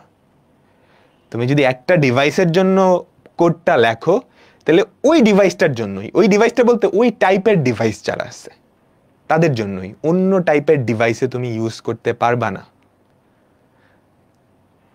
কিরকম দেখাই? দেখো তো, আমাদের মেশিন কোডে প্রথম যেটা ছিল, এটা দিয়ে কি বোঝায়? যোগ করব না বিয়োগ করব? এটা কম্পিউটারটা কেমনে বুঝে? আমি কম্পিউটারটাকে এমন ভাবে বানাইছি, ডিজাইন করছি, যাতে করে এতগুলা 0 আসলে সে বুঝে যোগ। তার মানে কম্পিউটারের যে আর্কিটেকচার বা কম্পিউটারের যে গঠন, সেটার উপরে সে ডিপেন্ডেন্ট হয়ে গেল না, নির্ভর করতেছে না। তো অন্য আরেকটা কম্পিউটার যদি আমি একটু অন্যভাবে ডিজাইন করি, তাহলে ওটার জন্য কি এটা আর চালাইতে পারবা? না, না। ঠিক আছে? তাইলে এই মেশিন ল্যাঙ্গুয়েজ আসলে অনেক কঠিন, এটার অনেকগুলো অসুবিধা, যার মধ্যে সবচেয়ে বড় অসুবিধা হচ্ছে এইটা, এক কম্পিউটারে লিখলে তুমি আরেক কম্পিউটারে চালাইতে পারবে না। তো এটা যেহেতু কঠিন, মানুষজন চেষ্টা করছে এটার থেকে সহজ কিছু একটা নিয়ে আসার জন্য। কারণ এত কঠিন থেকে ধূপ করেই তো অনেক সহজ জিনিস আসবে না, ধাপে ধাপে আসবে, ধাপে ধাপে আসবে। এর পরের যেই ভাষাটা আসে, সেটাকে বলা হয় assembly language, second generation language. এটা কি আমাদের কম্পিউটারের সেকেন্ড জেনারেশন? তাইলে অবশ্যই এটা মেশিন ল্যাঙ্গুয়েজ থেকে সহজ হবে, তাই তো? মেশিন ল্যাঙ্গুয়েজ থেকে সহজ হবে, এটা আমি শিওর। তো অ্যাসেম্বলি ভাষায় যেটা করে, 0 আর 1 দিয়ে আর লেখা হয় না, ওগুলার পরিবর্তে আমরা কিছু স্পেসিফিক সংকেত ব্যবহার করি, আমরা কিছু স্পেসিফিক সংকেত ব্যবহার করি। ঠিক আছে? সংজ্ঞাটা দেওয়া আছে, বিভিন্ন সংকেত বা নেমোনিক ব্যবহার করে যে প্রোগ্রাম লেখা হয় তাকে অ্যাসেম্বলি ভাষা বলে। এটাকে সাংকেতিক ভাষাও বলে। এখন সংকেত কেমন আমি বুঝাচ্ছি, এটাকে সাংকেতিক ভাষাও বলে। ঠিক আছে? দেখো, মেশিন ল্যাঙ্গুয়েজে আমরা এরকম করছিলাম 0 0 0 0 3 4 5 6 7 8, তারপর এখানে কতগুলা 0 কতগুলা 0। এই এই এই এতগুলা 0, এটা কি বোঝাচ্ছিল? একটা যোগ। তো আমরা এতগুলা 0 না দিয়ে এটাকে অ্যাসেম্বলি ভাষায় যেটা করি, অ্যাড মানে হচ্ছে যোগ করবা। স্মল লেটার দিয়েও লেখা যায়, ক্যাপিটাল লেটার দিয়েও লেখা যায়। অ্যাসেম্বলি ভাষার মধ্যে আবার অনেকগুলা ভাষা আছে, অ্যাসেম্বলি ভাষার মধ্যে অনেকগুলা টাইপ আছে। তো স্মল দিয়েও লেখা যায়, ক্যাপিটাল দিয়েও লেখা যায়। এরপরে আমরা কি দিব? এরপরে আমরা কি দিব খেয়াল করো, মেশিন ল্যাঙ্গুয়েজে আমরা দিয়েছিলাম এই দুইটা আসলে কি, দুইটা রেজিস্টারের অ্যাড্রেস, দুইটা রেজিস্টারের ঠিকানা, তাই না? বুঝো এই যে এই রেজিস্টারটা আর এই রেজিস্টারটা, এই দুইটা ঠিকানা দিছি, এই দুই ঠিকানায় যারা আছে তাদেরকে সে যোগ করবে, ঠিক আছে? এখন এই যে রেজিস্টার গুলা না, এগুলাকে বলে রেজিস্টার। তোমরা রেজিস্টার কাউন্টার পড়ছো। এই রেজিস্টারের ঠিকানা না হয়ে এই রেজিস্টার গুলার নামও দেওয়া যায়, এটার একটা নাম আছে, এটার একটা নাম আছে, এটার একটা নাম আছে। তো অ্যাসেম্বলি ভাষায় আমরা সরাসরি অ্যাড্রেসটা না দিয়ে কি করি, ওদের নামটা দিয়ে দিই। এরকম একটা রেজিস্টারের নাম EAX, আরেকটা হচ্ছে EBX। এটা অ্যাসেম্বলি ভাষার একটা ইনস্ট্রাকশন, একটা কমান্ড। এই কমান্ডটা কি বলতেছে, EAX এই রেজিস্টারটা, এখানে একটা সংখ্যা থাকতে পারে, এই রেজিস্টারটায় আর এই রেজিস্টারটায় যেই সংখ্যা আছে তাদের যোগফল তুমি আমাকে বের করে দাও। তো এটা জাস্ট একটা ইনস্ট্রাকশন। এখন প্রোগ্রাম তো নিশ্চয়ই একটা ইনস্ট্রাকশন না, এরকম লক্ষ লক্ষ ইনস্ট্রাকশনের সমন্বয়ে কি একটা প্রোগ্রাম তৈরি হয়। তাহলে এইটা কি 0-1 ওটার চেয়ে, যে 0-0-0 এটার চেয়ে সহজ, তাই না? আমাকে বলো এটার থেকে সহজ হয়েছে? এখন সাধারণ মানুষ একটু হইলেও ধরতে পারবে,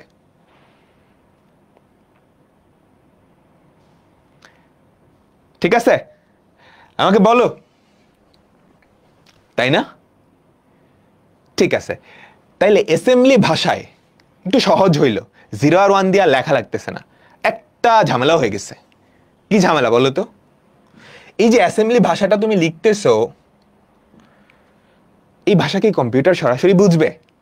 না। এই যে এটা কম্পিউটার সরাসরি বুঝবে? কম্পিউটার তো শুধু 0 আর 1 বুঝে। তাহলে এটা কম্পিউটার সরাসরি বুঝবে না। এটা কম্পিউটারকে বোঝানোর জন্য আমার কি করতে হবে, এটাকে মেশিন ভাষায় কনভার্ট করতে হবে। কি দিয়ে কনভার্ট করব? কম্পাইলার লাগবে। অ্যাসেম্বলি ভাষাকে কনভার্ট করার জন্য যেই জিনিসটা লাগে সেটাকে অ্যাসেম্বলার বলা হয়। সেটাকে কি বলা হয়? অ্যাসেম্বলার। অ্যাভেঞ্জার্স অ্যাসেম্বল বলে না, অ্যাসেম্বলার। বুঝছো? অ্যাসেম্বলি ভাষাকে মেশিন ভাষায় কনভার্ট করার জন্য যেই জিনিসটা ব্যবহার করা হয়, এই জিনিসটা নিজেও না একটা প্রোগ্রাম, এই জিনিসটা নিজেও না একটা কম্পিউটার প্রোগ্রাম। যে জিনিসটা ব্যবহার করা হয় সেটাকে বলা হয় অ্যাসেম্বলার। আচ্ছা, এখন একটু মনোযোগ দাও। আমাদের অ্যাসেম্বলি ভাষায় এটা একটা ইনস্ট্রাকশন না? অ্যাসেম্বলি ভাষায় প্রত্যেকটা ইনস্ট্রাকশন একটা স্ট্রাকচার থাকে। অ্যাসেম্বলি ভাষায় প্রত্যেকটা ইনস্ট্রাকশনের একটা স্ট্রাকচার থাকে। ওই স্ট্রাকচারটা এখানে দেওয়া আছে, তুইলো না, জাস্ট একটু মনোযোগ দাও। আজকে তোলার কিচ্ছু নাই, মনোযোগ দাও। অ্যাসেম্বলি ভাষায় প্রত্যেকটা নির্দেশ মানে প্রত্যেকটা ইনস্ট্রাকশন, প্রত্যেকটা কমান্ড, এক একটা লাইনে এক একটা কমান্ড দিচ্ছে। এই অনেকগুলা কমান্ডের সমন্বয়ে কি একটা প্রোগ্রাম গঠিত হয়। তো অ্যাসেম্বলি ভাষায় একটা কমান্ড, এটাতে সাধারণত 4টা পার্ট থাকতে পারে। প্রথমটা হচ্ছে লেবেল দিয়ে তারপর এখানে কোলন দিতে হয়। এই লেবেলটা কি? এটা অপশনাল। তোমরা রচনা লিখতে না, মনে আছে? রচনায় ভূমিকা, উপসংহার, এটার প্রয়োজনীয়তা, ওটার প্রয়োজনীয়তা, ওরকম নীল কালি দিয়ে কোলন দিতা না? কেন করতা? অর্গানাইজ করার জন্য, যাতে স্ট্রাকচারটা দেখতে সুন্দর লাগে। যদিও আমরা করতাম বেশি নাম্বার পাওয়ার জন্য। হ্যাঁ, আচ্ছা, EAX এটা আসলে একটা রেজিস্টার, এটা একটা রেজিস্টারের নাম, এটাও একটা রেজিস্টারের নাম। এগুলো তোমাদের লাগবে না, এগুলো জাস্ট কনসেপ্ট দেখাচ্ছি। একটা রেজিস্টারের নাম, ঠিক আছে? আচ্ছা, তো এই লেবেল দিয়ে আমাদের কোডটা অর্গানাইজ করব, মানে সুন্দর করে স্ট্রাকচারালি সাজানো। কোড তো এক লাইনের হবে না। তুমি যদি অ্যাসেম্বলি দিয়ে কোড করো, দেখবা 50,000 60,000 লাইনের কোড। তো ওই কোডটাকে সুন্দর করে স্ট্রাকচার করার জন্য এই লেবেল ব্যবহার করা যেতে পারে। লেবেলের অন্য একটা কাজ আছে, ওগুলো আপাতত লাগতেছে না। তো এটা অপশনাল। তারপরেরটা হচ্ছে অপকোড। অপকোডটা কি? অপকোড হচ্ছে যে অপারেশনটা হবে সেটার কোড। অপকোড যে অপারেশনটা, কি টাইপের অপারেশন হতে পারে? অনেক কিছু হতে পারে। আমরা আপাতত জাস্ট কয়েকটা দেখি। অ্যাড হতে পারে, অ্যাড মানে হচ্ছে যোগ অপারেশনটা হবে, বিয়োগ হতে পারে, বিয়োগ হলে ইয়েটা কি সাবট্রাকশন, গুণ হলে এমইউএল মাল্টিপ্লিকেশন, ভাগ হলে ডিভ। এগুলো হচ্ছে অপকোড, এগুলো দিয়ে বোঝায় কোন অপারেশনটা হচ্ছে। এরকম না আরো অনেকগুলো অপারেশন হতে পারে, ঠিক আছে। এরপর হচ্ছে অপারেন্ডস। অপারেন্ডস মানে হচ্ছে এই যে অপারেশনটা তুমি করবা কাদের উপরে করবা, এই যে অপারেশনটা তুমি করবা, যোগ অপারেশন করবা, এটা কাদের উপরে করবা, ঠিক আছে। তো এখানে একটা অপারেন্ডসও থাকতে পারে, একাধিক অপারেন্ডসও থাকতে পারে। কিছু কিছু অপারেশন আছে যেগুলো জাস্ট একটা অপারেন্ডের উপরেই হয়। অপারেন্ড হচ্ছে যার উপরে অপারেশন করবা। খেয়াল করো খেয়াল করো, এ প্লাস বি, আমি একটু লিখি জাস্ট নর্মাল গণিতের এ প্লাস বি। এখানে এইটা হচ্ছে আমাদের অপারেশনটা, এটার অপকোড কি অ্যাড, আর এই যে এ আর বি এই দুইটা হচ্ছে অপারেন্ডস, এই দুইটা হচ্ছে অপারেন্ডস আমাদের নর্মাল ম্যাথমেটিক্সে। আর অ্যাসেম্বলি ভাষায় অপারেন্ডস হচ্ছে রেজিস্টার। রেজিস্টারেই তো ভ্যালুগুলো থাকবে। তুমি যদি কম্পিউটারের স্ট্রাকচারটা দেখো, তুমি যদি কম্পিউটারের স্ট্রাকচার দেখো, আমাদের এই রেজিস্টারগুলোতেই কি ইয়েগুলো থাকে না, যেগুলো যোগ করবা বা বিয়োগ করবা। তো এখানে অপারেন্ডে তুমি কি করবা, দুইটা রেজিস্টারের নাম দিয়ে দিবা। যদি দুইয়ের অধিক হয় সেটাও হতে পারে, বা একটা হতে পারে সেটাও হতে পারে। বুঝতে পারলাম? বুঝতে পারলাম, ঠিক আছে। এরপর সবার লাস্টে তুমি চাইলে কমেন্ট অ্যাড করতে পারো, এটাও অপশনাল। লেবেল আর কমেন্ট এই দুটো অপশনাল। কমেন্ট কেন অ্যাড করা যায়? কমেন্ট কোডের কোনো পার্ট না, কমেন্ট কোডের কোনো পার্ট না। তুমি একটা কোড লিখছো, একটা প্রোগ্রাম লিখছো, তুমি এক সপ্তাহ পরে যদি আসো তুমি নিজেই ভুলে যাবা যে এই লাইনটা কেন লিখছিলা। ওইটা এক্সপ্লেইন করার জন্য এখানে মানুষজন কমেন্ট লিখে রাখে। কাহিনী বুঝছো? ধরো আমি একটা প্রোগ্রাম লিখছি, একটা গেম। এখন প্রথম দিন আমি সব বুঝছি, ধরো একদিনে লিখে ফেলছি, আমি অনেক ট্যালেন্টেড। এক সপ্তাহ পরে আসলে আমি অর্ধেকটা কোড ভুলে যাব, 100% গ্যারান্টেড।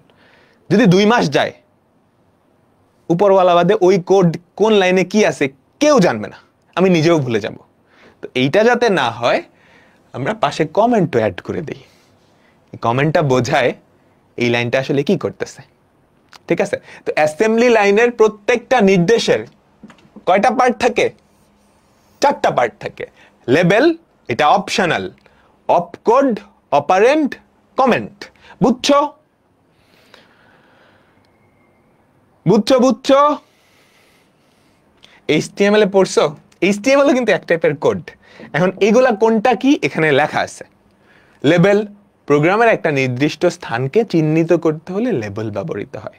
এরপর এটা হচ্ছে অপকোড।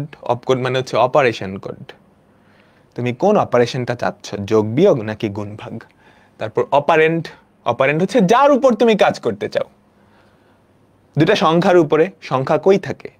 রেজিস্টারে থাকে। তারপর হচ্ছে কমেন্ট, তারপর হচ্ছে কমেন্ট। আশা করি পুরা ব্যাপারটা বুঝছো, আশা করি পুরা ব্যাপারটা বুঝছো, ঠিক আছে। অ্যাসেম্বলি ভাষার সুবিধা আমরা দেখি। অ্যাসেম্বলি ভাষার সুবিধা, প্রথমত এটা সহজে বোঝা যায়। আসলে সহজে বোঝা যায় না, এটা মেশিন ভাষা থেকে সহজে বোঝা যায়। বুঝছো? এটা মেশিন ল্যাঙ্গুয়েজ থেকে সহজে বোঝা যায়, কিন্তু আসলে সহজে বোঝা যায় না, আসলে অনেক কঠিন। তোমার কাছে সহজ মনে হচ্ছে, এটা দেখে সহজ মনে হচ্ছে, এক লাইন দেখে সহজ মনে হচ্ছে। যখন 500-600 লাইন হবে, আমরা নিজেরা লিখছি, আমি বুয়েটে থাকতে লিখছি, তখন মাথার চুল একদম ছিঁড়ে যাবে, মানে একটা ভুল ধরতে খবর হয়ে যায়। বাট মেশিন ল্যাঙ্গুয়েজ থেকে সহজ, ঠিক আছে। যান্ত্রিক ভাষা থেকে তুলনামূলক সহজ, ঠিক আছে। তাহলে এই ভাষায় তুমি যদি প্রোগ্রাম লেখো, তাহলে মেশিন ভাষার থেকে কম শ্রম লাগবে, কম সময় লাগবে, তাই না? প্রোগ্রাম সহজে পরিবর্তন করা যায় মেশিন ল্যাঙ্গুয়েজ থেকে, মানে প্রথম জেনারেশন থেকে সহজে পরিবর্তন করা যায়। আমরা দেখব যত জেনারেশন বাড়তে থাকবে আস্তে আস্তে সহজ হইতে থাকবে, সবকিছুই সহজ হইতে থাকবে। ওকে, এরপরেরটা, প্রোগ্রামে যদি এরর হয় সেটা খুঁজে বের করা বা ডিবাগিং মেশিন ভাষার থেকে সহজ। আসলে সহজ না, কঠিন আছে, কিন্তু মেশিন ভাষার থেকে সহজ। বুঝছো?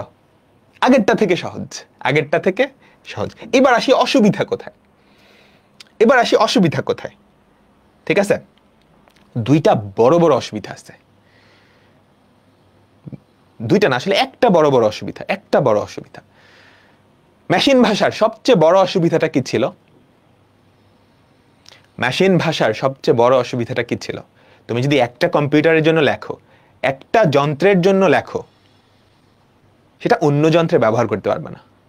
অ্যাসেম্বলি ভাষার ক্ষেত্রে এই অসুবিধাটা থেকে যায়, এই অসুবিধাটা থেকে যায়, তাই না? দেখো তো, আমরা যখন অ্যাসেম্বলি ভাষায় লিখি, লেভেল নিয়ে চিন্তা করার দরকার নেই, এটা অপশনাল, এটা জাস্ট একটা মানে একটা কোডকে তুমি চিহ্নিত করতেছো, এই পার্টটা এখান থেকে শুরু হয়েছে এরকম। এই যে অপারেন্টস, এই অপারেন্টস গুলো আসলে কারা আমাকে বলো তো? এগুলো কিন্তু সরাসরি সংখ্যা না, 2 আর 3 হ্যাঁ তুমি বসাইতে পারবে না। এগুলো হচ্ছে রেজিস্টার, ওই দুইটা সংখ্যা যেখানে আছে, ওই দুইটা সংখ্যা যেখানে আছে, ওই দুইটা রেজিস্টারের ঠিকানা, রেজিস্টারের নাম, রেজিস্টারের নাম, তাই না? খেয়াল করে যে EAX আর EBX, এটা কি? এই দুইটা কি? দুইটা রেজিস্টারের নাম, দুইটা রেজিস্টারের নাম। দুইটা রেজিস্টার কারা কারা আমাকে বলো তো? আমি যদি কম্পিউটারের স্ট্রাকচারটাই চলে যাই, এই যে এই দুইটা রেজিস্টার, এখন এটার নাম EAX দিলাম, এটার নাম EBX দিলাম, কম্পিউটারটা আমি যদি একটু চেঞ্জ করে দিই, ভেতরের স্ট্রাকচারটা চেঞ্জ করে দিলাম, আমি নাম EAX আর EBX দিলাম না, দিতেই পারি। তাইলে এই কোড তুমি যদি এই কম্পিউটারের জন্য লেখো, অন্য কম্পিউটারে কি চালাইতে পারবা? এটাই হচ্ছে সবচেয়ে বড় অসুবিধা। মেশিন ভাষায় এই অসুবিধাটা ছিল, অ্যাসেম্বলি ভাষায়ও থেকে গেছে। কারণ কি? তুমি রেজিস্টারের উপরে ডিপেন্ডেন্ট হয়ে গেছো। রেজিস্টারের উপরে ডিপেন্ডেন্ট মানে কম্পিউটারের ভিতরে কি আছে ওটা তোমার জানা লাগবে। অসুবিধাটা দেখো, এই ভাষার সবচেয়ে বড় অসুবিধা হচ্ছে তুমি এক কম্পিউটারের জন্য লিখলে সেটা অন্য কম্পিউটারে লিখতে পারবা না, মানে চালাইতে পারবে না। তার মানে এটা যন্ত্র নির্ভর ভাষা, যন্ত্র নির্ভর ভাষা। বোঝা গেছে? বলো তো। ঠিক আছে, এরপরেরটা, যেহেতু যন্ত্র নির্ভর ভাষা, তাহলে এটা রচনা করার জন্য অবশ্যই তোমার কি মেশিন সম্পর্কে ধারণা থাকা লাগবে। তুমি যেই কম্পিউটারের জন্য কোডটা লিখতেছো, ওটার রেজিস্টারগুলোর নাম কি, ওগুলা সম্পর্কে আইডিয়া থাকা লাগবে না? এন্ড থার্ড যেটা, এটা কিন্তু কম্পিউটার সরাসরি চালাইতে পারে না। এটা সরাসরি চালাইতে পারে আমাকে বলো তো? এই যে অ্যাসেম্বলি কোড যেটা তুমি লিখলা অ্যাসেম্বলি ভাষায়, সেটা কি কম্পিউটার সরাসরি চালাইতে পারে? না, এটাকে মেশিন ভাষায় কনভার্ট করে নিতে হয়। তো মেশিন ভাষায় কনভার্ট করার জন্য মেশিন কোড বা অবজেক্ট কোডও বলে, মেশিন কোড বা অবজেক্ট কোডে কনভার্ট করার জন্য তোমার কি একটা অনুবাদক দরকার হয় না? সেই অনুবাদকটা হচ্ছে অ্যাসেম্বলার, সেই অনুবাদকটা হচ্ছে অ্যাসেম্বলার, ঠিক আছে? সেই অনুবাদকটা হচ্ছে অ্যাসেম্বলার। এখন এই অনুবাদটা চালাইতে গেলে তো তোমার কিছু সময় নষ্ট হবে, কিছু এক্সট্রা মেমোরির দরকার হবে।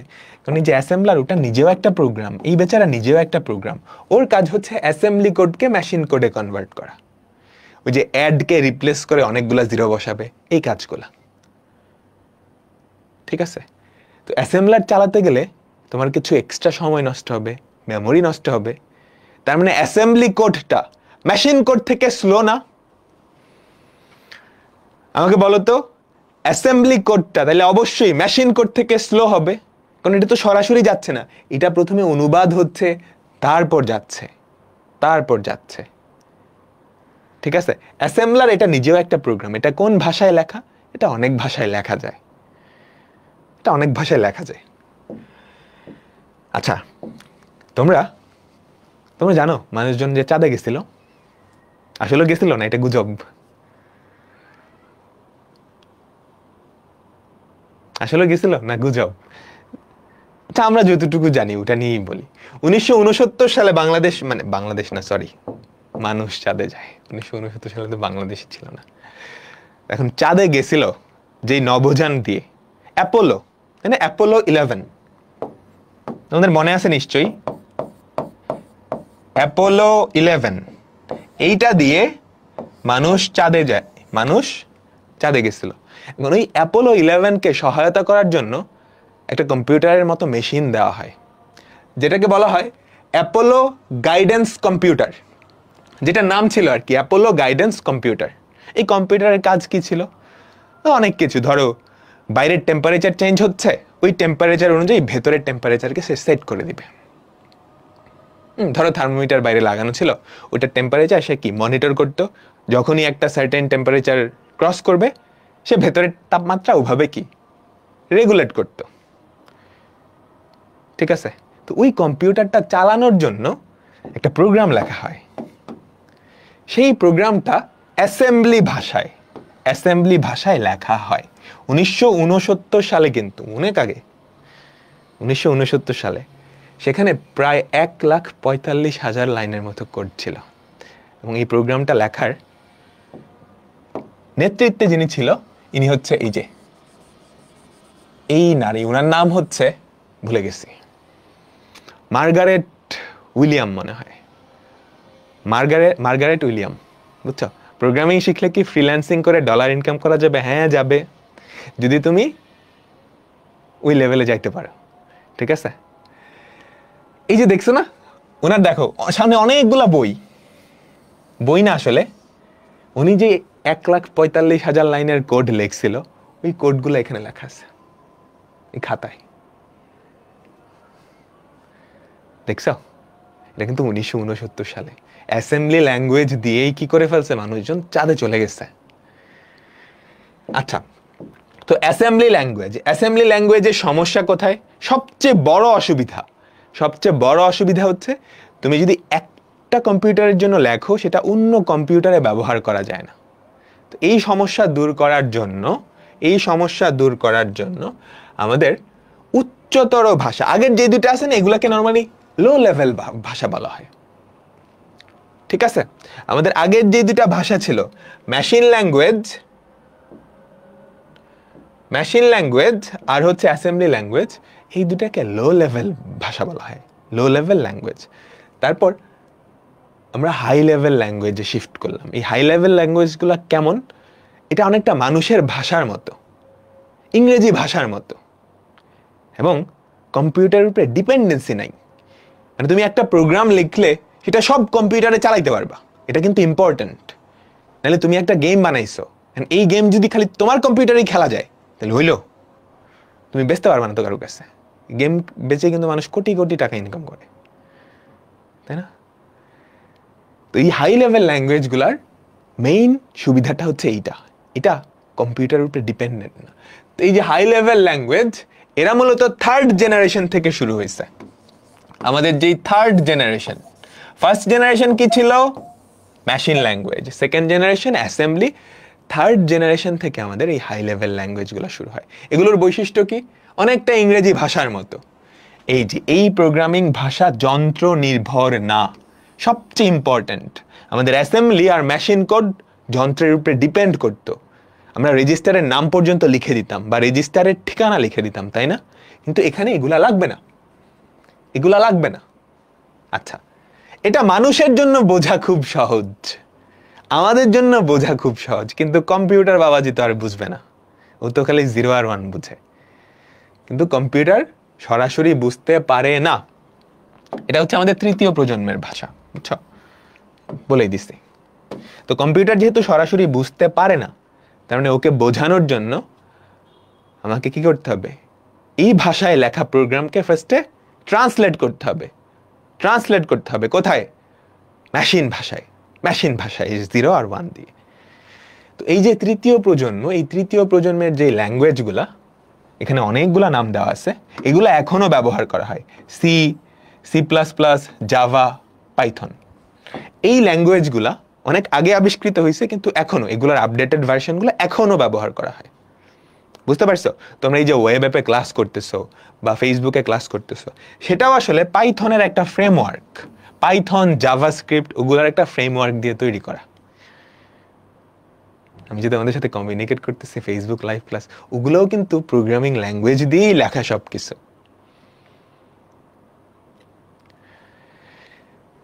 ঠিক আছে? আচ্ছা, এবার এই উচ্চতর বা থার্ড জেনারেশন, এটা হচ্ছে আমাদের থার্ড জেনারেশন ল্যাঙ্গুয়েজ। এই থার্ড জেনারেশন ল্যাঙ্গুয়েজই আমরা শিখবো এই চ্যাপ্টারে। সি প্রোগ্রাম শিখবো না, সি প্রোগ্রামিং শিখবো। এটা একটা থার্ড জেনারেশন ল্যাঙ্গুয়েজ। এই ল্যাঙ্গুয়েজগুলাই এখন চলতেছে, থার্ড জেন আর ফোর্থ জেনারেশন। আচ্ছা, সুবিধা কি কি আছে তুমি দেখলেই বুঝতে পারবা। উচ্চতরের ভাষা, প্রোগ্রামার মানে হচ্ছে যে প্রোগ্রামগুলো লেখে, তুমি আমি সবাই যারা প্রোগ্রাম লেখি তারাই কি প্রোগ্রামার। উচ্চতর ভাষাগুলো প্রোগ্রামার বান্ধব, অর্থাৎ প্রোগ্রাম মানে আমি তুমি সহজে বুঝতে পারবো, সহজে প্রোগ্রামগুলো লিখতে পারবো, ঠিক আছে। যেহেতু আমাদের ইংরেজি ভাষার মতোই, তাহলে ভুল হওয়ার সম্ভাবনা নিশ্চয়ই কমে যায়। তুমি ইংরেজি দিয়ে খুব সুন্দর করে কমান্ড টমান্ড লিখতে পারবা। তারপর এই ভাষায় প্রোগ্রাম লেখার জন্য কম্পিউটারের ভেতরে স্ট্রাকচার কেমন ওইটা আমার জানার দরকার নাই, যেটা আগের দুইটাই জানার দরকার ছিল। মেশিন ল্যাঙ্গুয়েজ আর অ্যাসেম্বলি ভাষায় আমাদের রেজিস্টারের ঠিকানা পর্যন্ত জানতে হইতো, নাম পর্যন্ত জানতে হইতো। তার মানে একটা কম্পিউটারের অভ্যন্তরে কি আছে এটা আমাদের জানা লাগতো আগের দুইটা জেনারেশনে, ফার্স্ট আর সেকেন্ড জেনারেশনের ভাষায়। কিন্তু থার্ড জেনারেশনের ভাষায় কম্পিউটারের অভ্যন্তরীণ সংগঠন সম্পর্কে জানা থাকা লাগে না। তার মানে আমি তুমি সবাই কি কোড করতে পারবো। ফার্স্ট জেনারেশন আর সেকেন্ড জেনারেশন দিয়ে কোড করতে হলে তোমাকে একজন পিওর কম্পিউটার সায়েন্টিস্ট হওয়া লাগবে, নাহলে তো তুমি কম্পিউটারের ভিতরে কি আছে বুঝবাই না। এখান থেকে যে কেউই, থার্ড জেনারেশন থেকে যে কেউই কি কোড করতে পারবে। সবচেয়ে বড় সুবিধা, তোমার যেহেতু ইন্টারনাল স্ট্রাকচারের উপরে ডিপেন্ড করতেছে না প্রোগ্রামটা, তার মানে তুমি যদি এক কম্পিউটারের জন্য লেখো সেটা আরেক কম্পিউটারেও ব্যবহার করতে পারবা। এগুলা জাস্ট রিডিং দিয়ে দিবা, মুখস্থ করার দরকার নাই। রিডিং দিবা, ভাইয়া বুঝাইছে, বানায় লিখে দিবা পরীক্ষার খাতায়, ঠিক আছে, বানায় লিখে দিবা।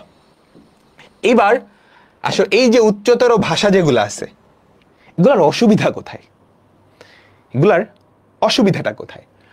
প্রথম যে অসুবিধা, তুমি তো এটা দিয়ে সরাসরি কম্পিউটারের সাথে যোগাযোগ করতে পারবে না, তাই না? তুমি একটা চাইনিজের সাথে বাংলা দিয়ে তো সরাসরি যোগাযোগ করতে পারবে না, মিডল ম্যানের থ্রুতে যাইতে হবে, তাই না? এটা হচ্ছে আমাদের প্রথম অসুবিধা। তারপর অনুবাদক প্রোগ্রামের দরকার হয়, বুঝছো? অনুবাদক প্রোগ্রামের দরকার হয়, ঠিক আছে। তুমি কম্পিউটারকে বোঝানোর জন্য একটা অনুবাদক দিয়ে তোমার যেই প্রোগ্রাম, লেখা প্রোগ্রাম, সেটাকে কি মেশিন কোডে কনভার্ট করবা, ঠিক আছে। তো এখানে আরেকটা প্রোগ্রামের দরকার হচ্ছে ওই অনুবাদক প্রোগ্রাম। তার মানে এটা কম্পিউটারে রান হইতে অবশ্যই বেশি সময় লাগবে, কারণ ফার্স্টে তো সরাসরি রান হচ্ছে না, একবার ট্রান্সলেট হচ্ছে তারপরে গিয়ে রান হচ্ছে। তার মানে এই ভাষায় লেখা প্রোগ্রামগুলো একটু স্লো হয়, ঠিক আছে। অ্যান্ড মেমোরিও বেশি লাগে, কারণ সোর্স কোড থেকে মেশিন কোড বানাবে না। সোর্স কোড থেকে মেশিন কোড বানাবে কে? বানাবে একটা প্রোগ্রাম, অনুবাদক প্রোগ্রাম, ট্রান্সলেটর প্রোগ্রাম। ও নিজেও তো প্রোগ্রাম, ওর নিজেরও তো রান হওয়া লাগবে, তাই না? তোমরা কম্পিউটার তো নিশ্চয়ই দেখো, 2-3টা গুগল ক্রোম খুললে মেমোরি অনেক বেড়ে যায় না? তুমি আলাদা একটা এক্সট্রা প্রোগ্রাম রান করতেছো, তাহলে কি আমাদের মেমোরিটাও বেশি লাগবে। বাট এগুলো কোনো অসুবিধা না। আমাদের এখনকার যে কম্পিউটারগুলো আছে এগুলার মেমোরি, তারপর স্পিড অনেক বেশি, সো এগুলো আসলে কোনো অসুবিধাই না। কিন্তু আমাদের মারাত্মক একটা সুবিধা হয়েছে, আমি একটা কম্পিউটারের জন্য লিখলে সেটা দুনিয়ার সব কম্পিউটারে চালাতে পারবো। এটাই হচ্ছে আমাদের মেইন। বোঝা গেল? তো আমরা এই থার্ড জেনারেশন ল্যাঙ্গুয়েজগুলো নিয়েই পড়াশোনা করব। এরপর এগুলার থেকে আরেকটু আপডেটেড যে ল্যাঙ্গুয়েজ, সেটাকে বলা হয় ফোর্থ জেনারেশন ল্যাঙ্গুয়েজ। আচ্ছা, এগুলো একটু মনে রাখো। 1GL এটা মানে হচ্ছে ফার্স্ট জেনারেশন, 2GL এটা মানে হচ্ছে সেকেন্ড জেনারেশন ল্যাঙ্গুয়েজ, 3GL এটা মানে কি থার্ড জেনারেশন ল্যাঙ্গুয়েজ, 4GL মানে ফোর্থ জেনারেশন ল্যাঙ্গুয়েজ, 5GL মানে fifth generation language. Fourth generation ল্যাঙ্গুয়েজগুলা মানুষের ভাষার আরেকটু কাছাকাছি, বুঝছো? ফোর্থ জেনারেশন যে ল্যাঙ্গুয়েজগুলা সেগুলো থার্ড জেনারেশন থেকেও সহজ, সেগুলো মানুষের ভাষার আরও কাছাকাছি। তো এগুলা কোন কাজে ব্যবহার করা হয়? এগুলা ব্যবহার করা হয় ডেটাবেজের কাজে। ডেটাবেজ কি বুঝাচ্ছি। ধরো তোমরা সবাই, ধরো 6000 মানুষজন এই কোর্সটায় ভর্তি হয়েছে। তোমরা ভর্তি হওয়ার সময় তোমাদের নাম, ফোন নাম্বার এগুলা দিয়ে দিছো না? দিছো তো। তো এগুলা আমাদের কোথাও স্টোর করা লাগছে না? একটা টেবিল বানায় ওই টেবিলে সারিতে তোমার নাম, কলেজ, ফোন এগুলা স্টোর করা লাগছে না? তো এরকম 5,000 মানুষের ডেটা আমাদের কাছে আছে না? একটা বিশাল টেবিল না? ওই টেবিলটাকেই বলা হয় একটা ডেটাবেস। ওই ডেটাবেসের উপর বিভিন্ন অপারেশন করা যায় এই 4th জেনারেশন ল্যাঙ্গুয়েজ দিয়ে, এবং খুব সহজে। ধরো তুমি যদি আমাকে তোমার নাম্বার দিয়ে দাও, আমি জাস্ট একটা লাইন লিখে খুঁজে বের করে ফেলতে পারবো তুমি কে, তোমার ডিটেলস কি। বা একটা লাইন লিখেই আমি খুঁজে বের করতে পারবো এই যে স্টুডেন্ট যারা আছে, এই স্টুডেন্টগুলোর মধ্যে সাকিব নামের কয়জন আছে। বুঝছো? এই ল্যাঙ্গুয়েজগুলোকে বলা হয় 4th জেনারেশন ল্যাঙ্গুয়েজ। এগুলো আরো সহজ, 3rd জেনারেশন থেকেও সহজ, 3rd জেনারেশন থেকেও সহজ। এগুলা মূলত ডেটাবেস প্রোগ্রামিং এবং স্ক্রিপ্টিং এর ক্ষেত্রে ব্যবহার করা হয়, ডেটাবেস থেকে বিভিন্ন তথ্য নেওয়ার জন্য। খুবই বহুল ব্যবহৃত, খুবই বহুল ব্যবহৃত। তোমরা যে এই ওয়েব অ্যাপটা চালাই দিছো, হ্যাঁ, এখানে এগুলো অনেক অনেক ব্যবহার করা হয়েছে। তো এক্সাম্পল হচ্ছে এসকিউএল এবং এটার সাথে রিলেটেড যত আছে, এসকিউএল, এটাকে সিকিউএল বলে, মাই এসকিউএল, হাবিজাবি, যারা যারা আছে। বুঝতে পারলাম? তো আমাদের এখনকার বর্তমান যুগে 3GL আর 4GL এই দুইটা সবচেয়ে বেশি চলে, এই দুইটা সবচেয়ে বেশি চলে। এর পরের জেনারেশন এটা হচ্ছে 5th জেনারেশন ল্যাঙ্গুয়েজ। এইখানে মানুষজন চাইছিল, একটু দাঁড়া, এইখানে মানুষজন চাইছিল এমন একটা ল্যাঙ্গুয়েজ বানাবে যেখানে জাস্ট কিছু তথ্য দিয়ে দিলেই সে বাকি কাজ করে ফেলবে, তোমার কোনো কোডই করা লাগবে না। বুঝছো? কিছু তথ্য, কিছু শর্ত, ধরো তুমি একটা প্রোগ্রাম লিখবা, ওই প্রোগ্রামের কিছু শর্ত জাস্ট দিয়ে দিবা, বাকি কাজ ও অটোমেটিক্যালি করে নিবে। 5th জেনারেশনের ল্যাঙ্গুয়েজ মানে আরো সহজ করতে চাইছিল মানুষের জন্য, আমাদের জন্য আরো সহজ করতে চাইছিল, কিন্তু এটা আসলে পুরোপুরি সফল হয় নাই। সো এটা আসলে ব্যবহারও করা হয় না। এখন আমরা চাইছিলাম বেশি সহজ করে ফেলতে, কিন্তু পরবর্তীতে আর সাকসেসফুল হয় নাই, এই জন্য আমরা এটার ব্যবহারই করি না। এটার কিছু এক্সাম্পল হচ্ছে প্রোলগ, লিস্প, মার্কারি। আচ্ছা, 3rd জেনারেশনের আরেকটা এক্সাম্পল হচ্ছে, 4th জেনারেশনের আরেকটা এক্সাম্পল হচ্ছে ম্যাটল্যাব। তোমার নাম শুনে থাকতে পারো, ম্যাটল্যাব এসকিউএল। বলো বলো সবাই কি বুঝছো? 5th জেনারেশন পর্যন্ত গেল। এবার আমাদের যে হাই লেভেল ল্যাঙ্গুয়েজগুলো আছে, এগুলো কম্পিউটার বুঝে না? কম্পিউটার বুঝে না। আমাদের হাই লেভেল ল্যাঙ্গুয়েজে লেখা যেই কোডটা, সেটাকে বলা হয় সোর্স কোড, সেটাকে বলা হয় সোর্স কোড বা সোর্স ফাইল। ঠিক আছে? এটা কম্পিউটার বোঝে না, এটা আমরা বুঝি। এটা কম্পিউটারে রান করতে হলে অবশ্যই কম্পিউটার বোঝে এমন একটা ভাষায় কনভার্ট করতে হবে বা মেশিন করে ট্রান্সলেট করতে হবে।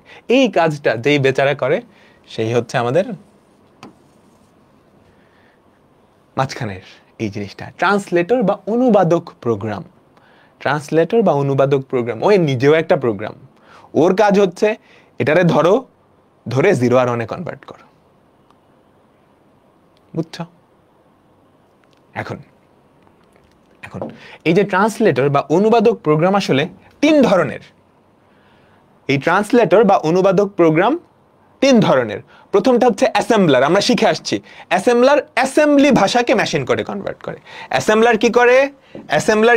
অ্যাসেম্বলি ভাষাকে মেশিন কোডে কনভার্ট করে। মানে 2nd জেনারেশন যে ল্যাঙ্গুয়েজগুলো আছে সেগুলাকে মেশিন কোডে বা 1st জেনারেশন ল্যাঙ্গুয়েজে কনভার্ট করে। ওর অন্য কোনো কাজ নাই। কম্পাইলার আর ইন্টারপ্রেটার ওরা যেটা করে, বাকি যেই জেনারেশনগুলো আছে 3rd, 4th, 5th, মানে হাই লেভেল ল্যাঙ্গুয়েজগুলোকে মেশিন কোডে কনভার্ট করে। এই দুইটা। এখন এই দুইটার পার্থক্য কি আমরা আসতেছি। বুঝছো?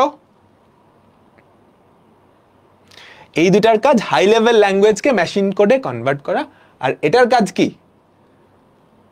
অ্যাসেম্বলারের কাজ কি? অ্যাসেম্বলি কোডকে মেশিন কোডে কনভার্ট করা। ঠিক আছে, তো অ্যাসেম্বলারের কাজ এখানে দেওয়া আছে, বুঝতে পারতেছি যে এটা একটা অ্যাসেম্বলি কোড। মানে অ্যাসেম্বলার কি করবে, এটার কারেসপন্ডিং যে মেশিন কোডের কমান্ডটা আছে, এটার কারেসপন্ডিং যে মেশিন কোডের কমান্ড, ধরো 1 অ্যাড এর পরিবর্তে আছে হচ্ছে 0, 8টা 0, 4 5 6 7 8 কনভার্ট করে দিবে। ex এটার পরিবর্তে একটা অ্যাড্রেস বসাবে, এটার পরিবর্তে একটা অ্যাড্রেস বসাবে। এটাই অ্যাসেম্বলারের কাজ। একটা কমান্ড করছে, একটা না, সে ধরে ধরে সবগুলাকে করে ফেলবে। বলো বুঝছো? বুঝছো, ঠিক আছে। অ্যাসেম্বলার সম্পর্কে সুন্দর করে এখানে লেখা আছে। তোমাদের বই আসলে পড়ার দরকার নেই, বই পড়তে পারো পরে, বাট স্লাইডটা একবার রিভিশন দিবা, তাহলেই হবে। এগুলা লেখার কিছু নাই, স্লাইডটা একবার রিভিশন দিবা, পুরা তথ্যটা মাথায় ঢুকে যাবে ক্যাচ করে। তো অ্যাসেম্বলার দেখা গেল। এবার আসো কম্পাইলার আর ইন্টারপ্রেটার। কম্পাইলার আর ইন্টারপ্রেটার, ধরো আমি বাংলাদেশি, তুমি চাইনিজ, কথার কথা, আমি বাংলাদেশি তুমি চাইনিজ, আমি বললে তো তুমি বুঝবা না। এই কলমটা ধরো একজন ইন্টারপ্রেটার, কলমটা না, এই বোতলটা, ও ধরো একজন ইন্টারপ্রেটার, ও চাইনিজও জানে বাংলাও জানে, ও চাইনিজও জানে বাংলাও জানে। এখন আমি কথা বলবো, ও ট্রান্সলেট করে সেটা তোমাকে দিবে। দুইভাবে করতে পারে না, একভাবে এরকম হতে পারে, আমি আমার পুরা কথা শেষ করলাম, তারপর সে পুরাটা চাইনিজে বলল, এটা একটা ওয়ে। আবার এরকম হতে পারে, আমি এক লাইন বললাম, ও ট্রান্সলেট করলো, তারপর আবার আমি এক লাইন বললাম, ও ট্রান্সলেট করলো, তারপর আবার আমি বললাম, ও ট্রান্সলেট করলো। এই দুইভাবেই তো হতে পারে, হয় আমি পুরাটা বলার পরে সে একবারে ট্রান্সলেট করে দিবে, অথবা এক লাইন পরপর, এক লাইন পরপর। এই দুইভাবেই তো হতে পারে, তাই না? যদি এরকম হয় সে পুরাটা একবারেই ট্রান্সলেট করে দিছে, পুরাটা একবারেই ট্রান্সলেট করে দিছে, সেক্ষেত্রে সেটাকে বলা হবে কম্পাইলার। আর সে যদি লাইন বাই লাইন ট্রান্সলেট করে, তাহলে সেটাকে বলে ইন্টারপ্রেটার। আমরা এক্সাম্পল দেখতেছি। তো প্রথমত কম্পাইলার, এটা একটা হাই লেভেল ল্যাঙ্গুয়েজ। কি লেখা আছে হিজিবিজি আমরা শিখবো আপাতত। এটা এই প্রোগ্রামটা কি করে জানো? তোমার স্ক্রিনে হ্যালো ওয়ার্ল্ড লেখে। হ্যাঁ, এটা সি ভাষায় লেখা একটা প্রোগ্রাম। কি লেখা আছে আজগুবি জিনিসপত্র আমরা শিখবো, কিন্তু এটা কি একটা মেশিন কোড না? এটা মেশিন কোড না, এটা হাই লেভেল কোড না। খেয়াল করো, তুমি দেখে কিন্তু অনেকটা বুঝতে পারতেছো। প্রিন্ট এফ মানে কিছু একটা প্রিন্ট করবে, হ্যালো ওয়ার্ল্ড এটা প্রিন্ট করার কথা, তারপর রিটার্ন 0, এটা আমি কিছুটা বুঝতে পারতেছি, কিন্তু মেশিন তো এটা বুঝতে পারবে না। তো এই জিনিসটাকে ট্রান্সলেট করতে হবে। পুরা কোডটাকে একেবারে যদি ট্রান্সলেট করে ফেলে যেই বেচারা, সেটাকে বলে কম্পাইলার। এই জিনিসটাকে কম্পাইলার কি করছে খেয়াল করো, শুধু 0 আর 1 কনভার্ট করে ফেলছে না? এটা কি আদৌ হয়? হ্যাঁ হয়। আপনি কেমনে জানেন? আমি এরকম একটা কম্পাইলার বানাইছিলাম, আমরা সবাই বানাইছি। আমরা যখন বুয়েটে 3rd ইয়ারে পড়ি, আমাদের একটা কোর্স ছিল কম্পাইলার কোর্স। ওই কোর্সে আমরা যেটা করতাম, একটা কম্পাইলার বানাইতে হইতো আর কি, যেই কম্পাইলার দিয়ে সি কোডকে মেশিন কোডে কনভার্ট করতাম। তো আমার কথা বিশ্বাস করে নাও, তাইলেই হবে। ঠিক আছে? তো কম্পাইলার কি করে? একসাথে পুরাটাকে কি করে ফেলে? অনুবাদ করে ফেলে। পুরা প্রোগ্রামটাকে অনুবাদ করছে। এবার এইটা গিয়ে কম্পিউটারে রান হবে, বুঝছো? এইটা গিয়ে কম্পিউটারে রান হবে, এইটা গিয়ে পিসিতে কি রান হবে। ঠিক আছে? আচ্ছা, তো এখানেই লেখা আছে সুন্দর করে, যে কথাগুলো বলছি এগুলাই। একটা প্রোগ্রামকে সে পুরাটা ট্রান্সলেট করে ফেলে, তারপর রান হয়। এখন কম্পাইলারের কিছু সুবিধা আছে, কিছু অসুবিধাও আছে। সুবিধাটা কি? পুরা প্রোগ্রামকে সে একবারেই কি করে ফেলে? বস্তু প্রোগ্রামে অনুবাদ করে। মানে বস্তু প্রোগ্রাম মানে হচ্ছে মেশিন কোড। এই যে এটা মানে মেশিন কোড। ঠিক আছে? পুরাটাকে একবারেই, কোনো ভুল থাকলে একবারে এসে জানায় দেয়। ঠিক আছে, প্রোগ্রাম লিঙ্ক করে এটা জানার দরকার নেই। এটা মানে হচ্ছে ধরো মাঝে মাঝে একটা প্রোগ্রামের একাধিক ফাইলও থাকতে পারে, ওই সবগুলোকে সে লিঙ্ক করে দেয়। ঠিক আছে, প্রধান মেমোরিতে প্রয়োজনীয় মেমোরির ব্যবস্থা করে থাকে। কম্পাইলার নিজেও কিন্তু একটা প্রোগ্রাম, ওর চালানোর জন্য, ওর চলার জন্য তো মেমোরিতে জায়গা লাগবে, সেটা সে প্রধান মেমোরিতে করে দেয়। ঠিক আছে, এবার অসুবিধাটা কি সেটা একটু খেয়াল করো। তুমি একসাথে পুরা প্রোগ্রাম কম্পাইল করতেছো, মানে পুরাটা। এখানে তো জাস্ট 3 লাইনের ছিল, এখানে জাস্ট 3 লাইনের ছিল, মানে 4 লাইন, 1 2 3 4 5 লাইন ধরো। এখন এই কোডটা যদি 1000 লাইনের হয় বা 50,000 লাইনের হয়, পুরাটা একবারে কম্পাইল করলে সে কিন্তু সব ভুল একসাথে দিয়ে দিবে। কোথায় ভুল হয়েছে ওইটা খুঁজে বের করা কঠিন, কারণ পুরাটা একসাথে করতেছো। বুঝছো? ধাপে ধাপে ভুল শনাক্ত করা যায় না। পুরাটা একসাথে কম্পাইল করতেছো না, তো লাস্টে গিয়ে একসাথে সব ভুল ধরা পড়বে, অনেকগুলা ভুল খুঁজে বের করাও কঠিন হয়ে যাবে। বোঝা গেছে? মেমোরিতে বেশি জায়গা দরকার হয়, কারণ সে একসাথে, দেখো মেমোরিতে বেশি জায়গা দরকার হয় মানে কি, আমাদের কম্পাইলারটা কি করতেছে বলো তো? পুরা মেশিন কোডটাকে, মানে পুরা অবজেক্ট কোডটাকে, এই পুরাটাকে একসাথে নিচ্ছে, এইটাকে বের করতেছে। এটা কিন্তু অনেক বড় হয় মাঝে মাঝে। এখানে তো 4 লাইন, যদি 50,000 লাইন হয় তাহলে এটা অনেক বড় না? মেমোরিতে বেশি জায়গা লাগবে না? মেমোরিতে বেশি জায়গা লাগবে তো, বুঝছো?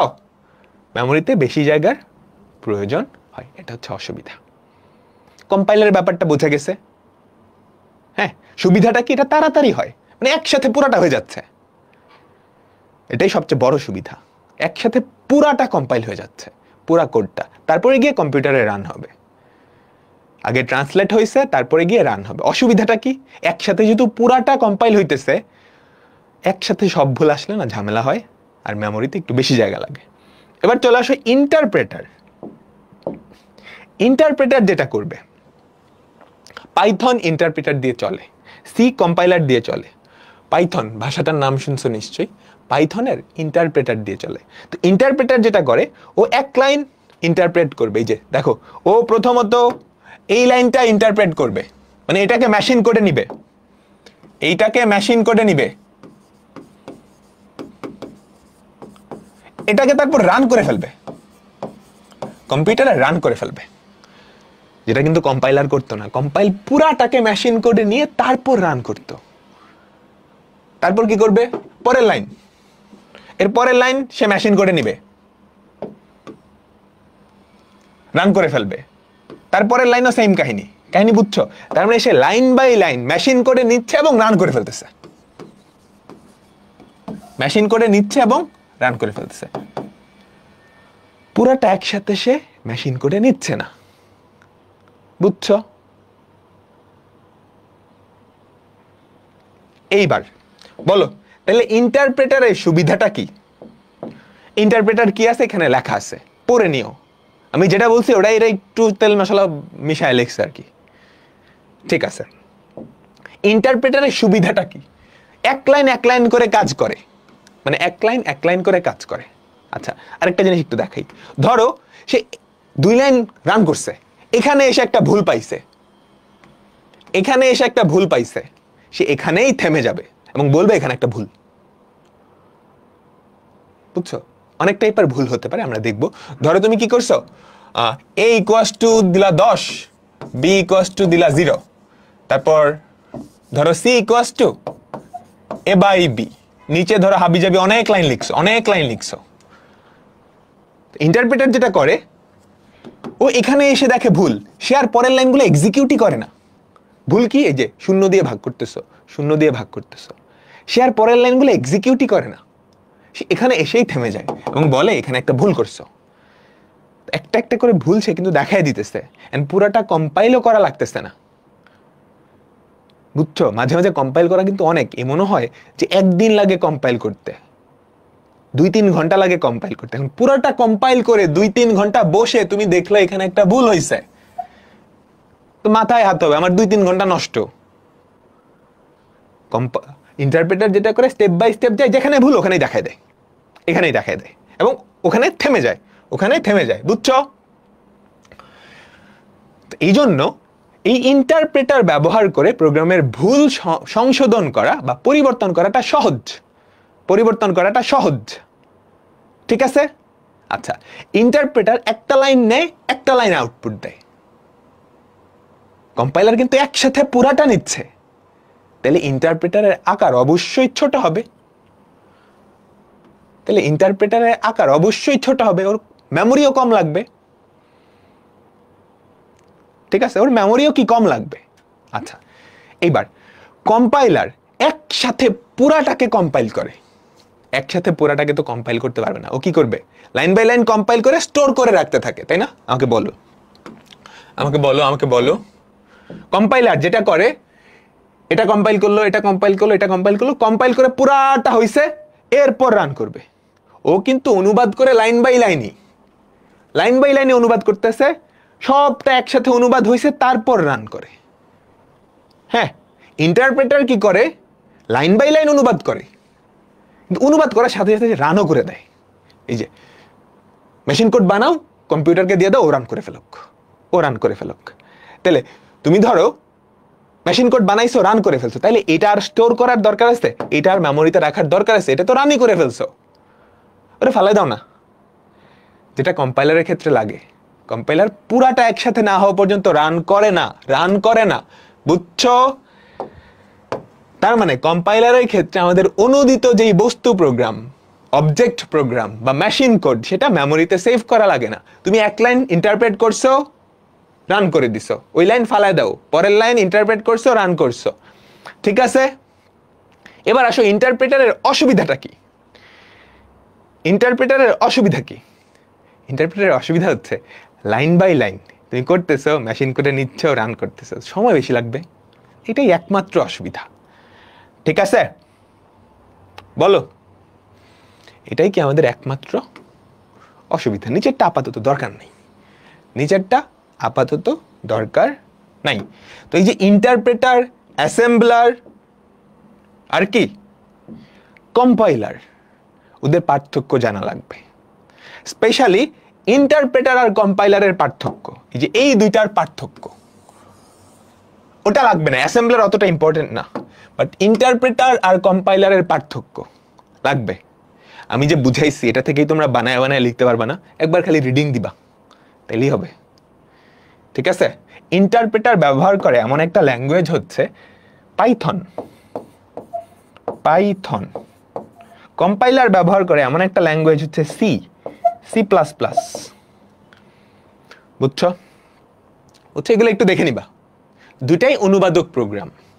একটা একসাথে পুরাটা করে, তারপর রান করে। এটা এক লাইন করে সাথে সাথে রানও করতে থাকে।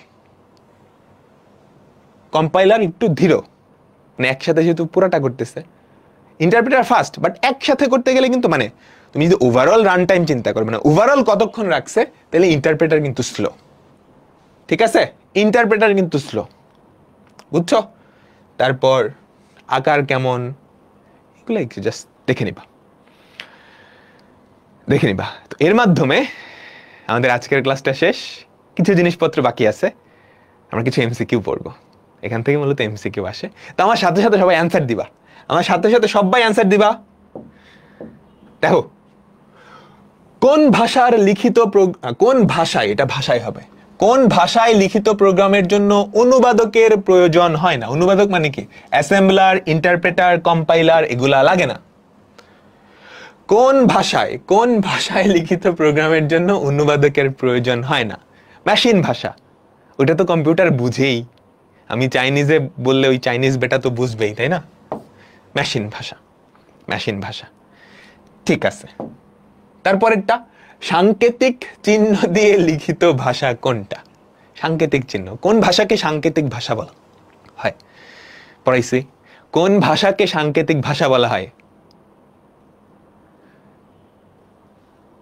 বিসি এরকম আসতেছে কেন বলো তো? অ্যাসেম্বলি ভাষায় বিভিন্ন সংকেত বা নেমোনিক ছিল। মনে করে দেখো, অ্যাড, সাবট্রাক্ট, মাল, ডিভ, তাই না?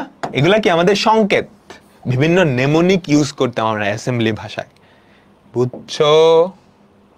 ঠিক আছে, পরেরটা, প্রোগ্রাম লিখতে তুমি যদি মেশিন ভাষা ব্যবহার করো, মেশিন ল্যাঙ্গুয়েজ ব্যবহার করো, তুমি যদি মেশিন ল্যাঙ্গুয়েজ ব্যবহার করো, তাহলে কি হয়? প্রোগ্রাম পরিবর্তন করা কষ্টসাধ্য, এডিট করা কিন্তু আসলেই কষ্ট। তুমি ধরো 0-1 দিয়ে 10 পাতার একটা প্রোগ্রাম লিখছো, বা 1000 লাইনের একটা প্রোগ্রাম লিখছো, এখন সব তো দেখতে একই রকম, 0-1-0-1, তুমি খুঁজে চেঞ্জ করো, এটা খুঁজতে গেলেই ঘরে যাও না? ঠিক আছে, এটা ঠিক আছে, দক্ষ প্রোগ্রামের প্রয়োজন অবশ্যই দরকার, কারণ মেশিন কোডে লেখা কিন্তু মানে ছেলের হাতের মোয়া না। তোমাকে একটা মেশিনের ভেতরে কি কি আছে সব স্ট্রাকচার জানা লাগবে, কমান্ডগুলোও খুব সুন্দর করে দিতে হবে। তুমি চাইলেই কি মেশিন কোড লিখতে পারবো না? আমি নিজে কম্পিউটার সায়েন্সের স্টুডেন্ট, আমিও কিন্তু মেশিন কোড লিখতে পারি না, 2-1 লাইন লিখতে পারি, বুঝছো? এটাও সত্য, প্রোগ্রাম দ্রুত নির্বাহ হয়। তুমি যদি মেশিন কোড লেখো, ওটা কম্পিউটার সরাসরি বুঝবেন, ধুমধাম করে ফেলবে না? চিন্তা করো, আমি যদি চাইনিজ লোকটার সাথে চাইনিজেই কমিউনিকেট করি, আমাদের কমিউনিকেশনটা খুব তাড়াতাড়ি হবে না? তার মানে কি? দ্রুত নির্বাহী হয়। তার মানে আমাদের অ্যান্সার কি? 3টাই। সবাই এ কেন বলতেছো? প্রোগ্রাম দ্রুত নির্বাহ হয় না? এখানে তো তোমার কি করা লাগতেছে না, ট্রান্সলেট করা লাগতেছে না, তুমি রান দিলে ধূপ করে রান হয়ে যাচ্ছে। হাই লেভেল ল্যাঙ্গুয়েজ গুলায় রান দিলে প্রথমত ট্রান্সলেট হয়, তারপরে রান হয়, 2টা স্টেপ। এই বুঝছো? তারপরেরটা, অ্যাসেম্বলি ভাষা কোন প্রজন্মের ভাষা? এগুলো এমসিকিউর জন্য, একবার রিডিং দিলেই হয়ে যাবে। অ্যাসেম্বলি ভাষা কোন প্রজন্মের ভাষা? 2য় প্রজন্মের ভাষা, 2য় প্রজন্মের ভাষা, তাই না? তারপর কোনটি সোর্স কোডকে মেশিন কোডে কনভার্ট করে? সোর্স কোড কোনটা? হাই লেভেল ভাষায় যেটা লেখা। মেশিন কোড কোনটা? অবজেক্ট কোড বা 0-1 লেখা যেটা। কোনটি সোর্স কোডকে মেশিন কোডে কনভার্ট করে? কম্পাইলার করে, ইন্টারপ্রেটারও কিন্তু করে, অ্যাসেম্বলারও করে। ও অ্যাসেম্বলি ভাষা, সেটাকে মেশিন কোডে নেয়। অ্যাসেম্বলি ভাষাও কিন্তু একটা কি? Source code. Source code. আমাদের অ্যান্সার কি? সব কয়টা। আমাদের অ্যান্সার কি? সব কয়টা। বুঝলাম? আজকের লাস্ট প্রোগ্রাম, লাস্ট। বলো তো, কোন অনুবাদকের মাধ্যমে হাই লেভেল ল্যাঙ্গুয়েজের একটি সম্পূর্ণ প্রোগ্রামকে একত্রে অনুবাদ করা হয়? কোন অনুবাদকের সাহায্যে হাই লেভেল ল্যাঙ্গুয়েজ, বুঝো অ্যাসেম্বলি কিন্তু হাই লেভেল না, এই অ্যাসেম্বলি কিন্তু হাই লেভেল না, এই হাই লেভেল মধ্যে কিন্তু অ্যাসেম্বলি নাই, assembly second gen. High level ভাষা শুরু হয়েছে 3rd জেনারেশন থেকে। 3rd জেনারেশন কি হাই লেভেল বলে, বুঝছো? 4th জেনারেশনকে বলে আলট্রা হাই লেভেল, আর 5th জেনারেশনকে বলে মানুষের ভাষার মতো, ন্যাচারাল ল্যাঙ্গুয়েজ যেটার মতো। তাহলে কোনটা? কম্পাইলার। কম্পাইলার, ঠিক আছে? তো এর মাধ্যমে আমাদের আজকের ক্লাসটা শেষ।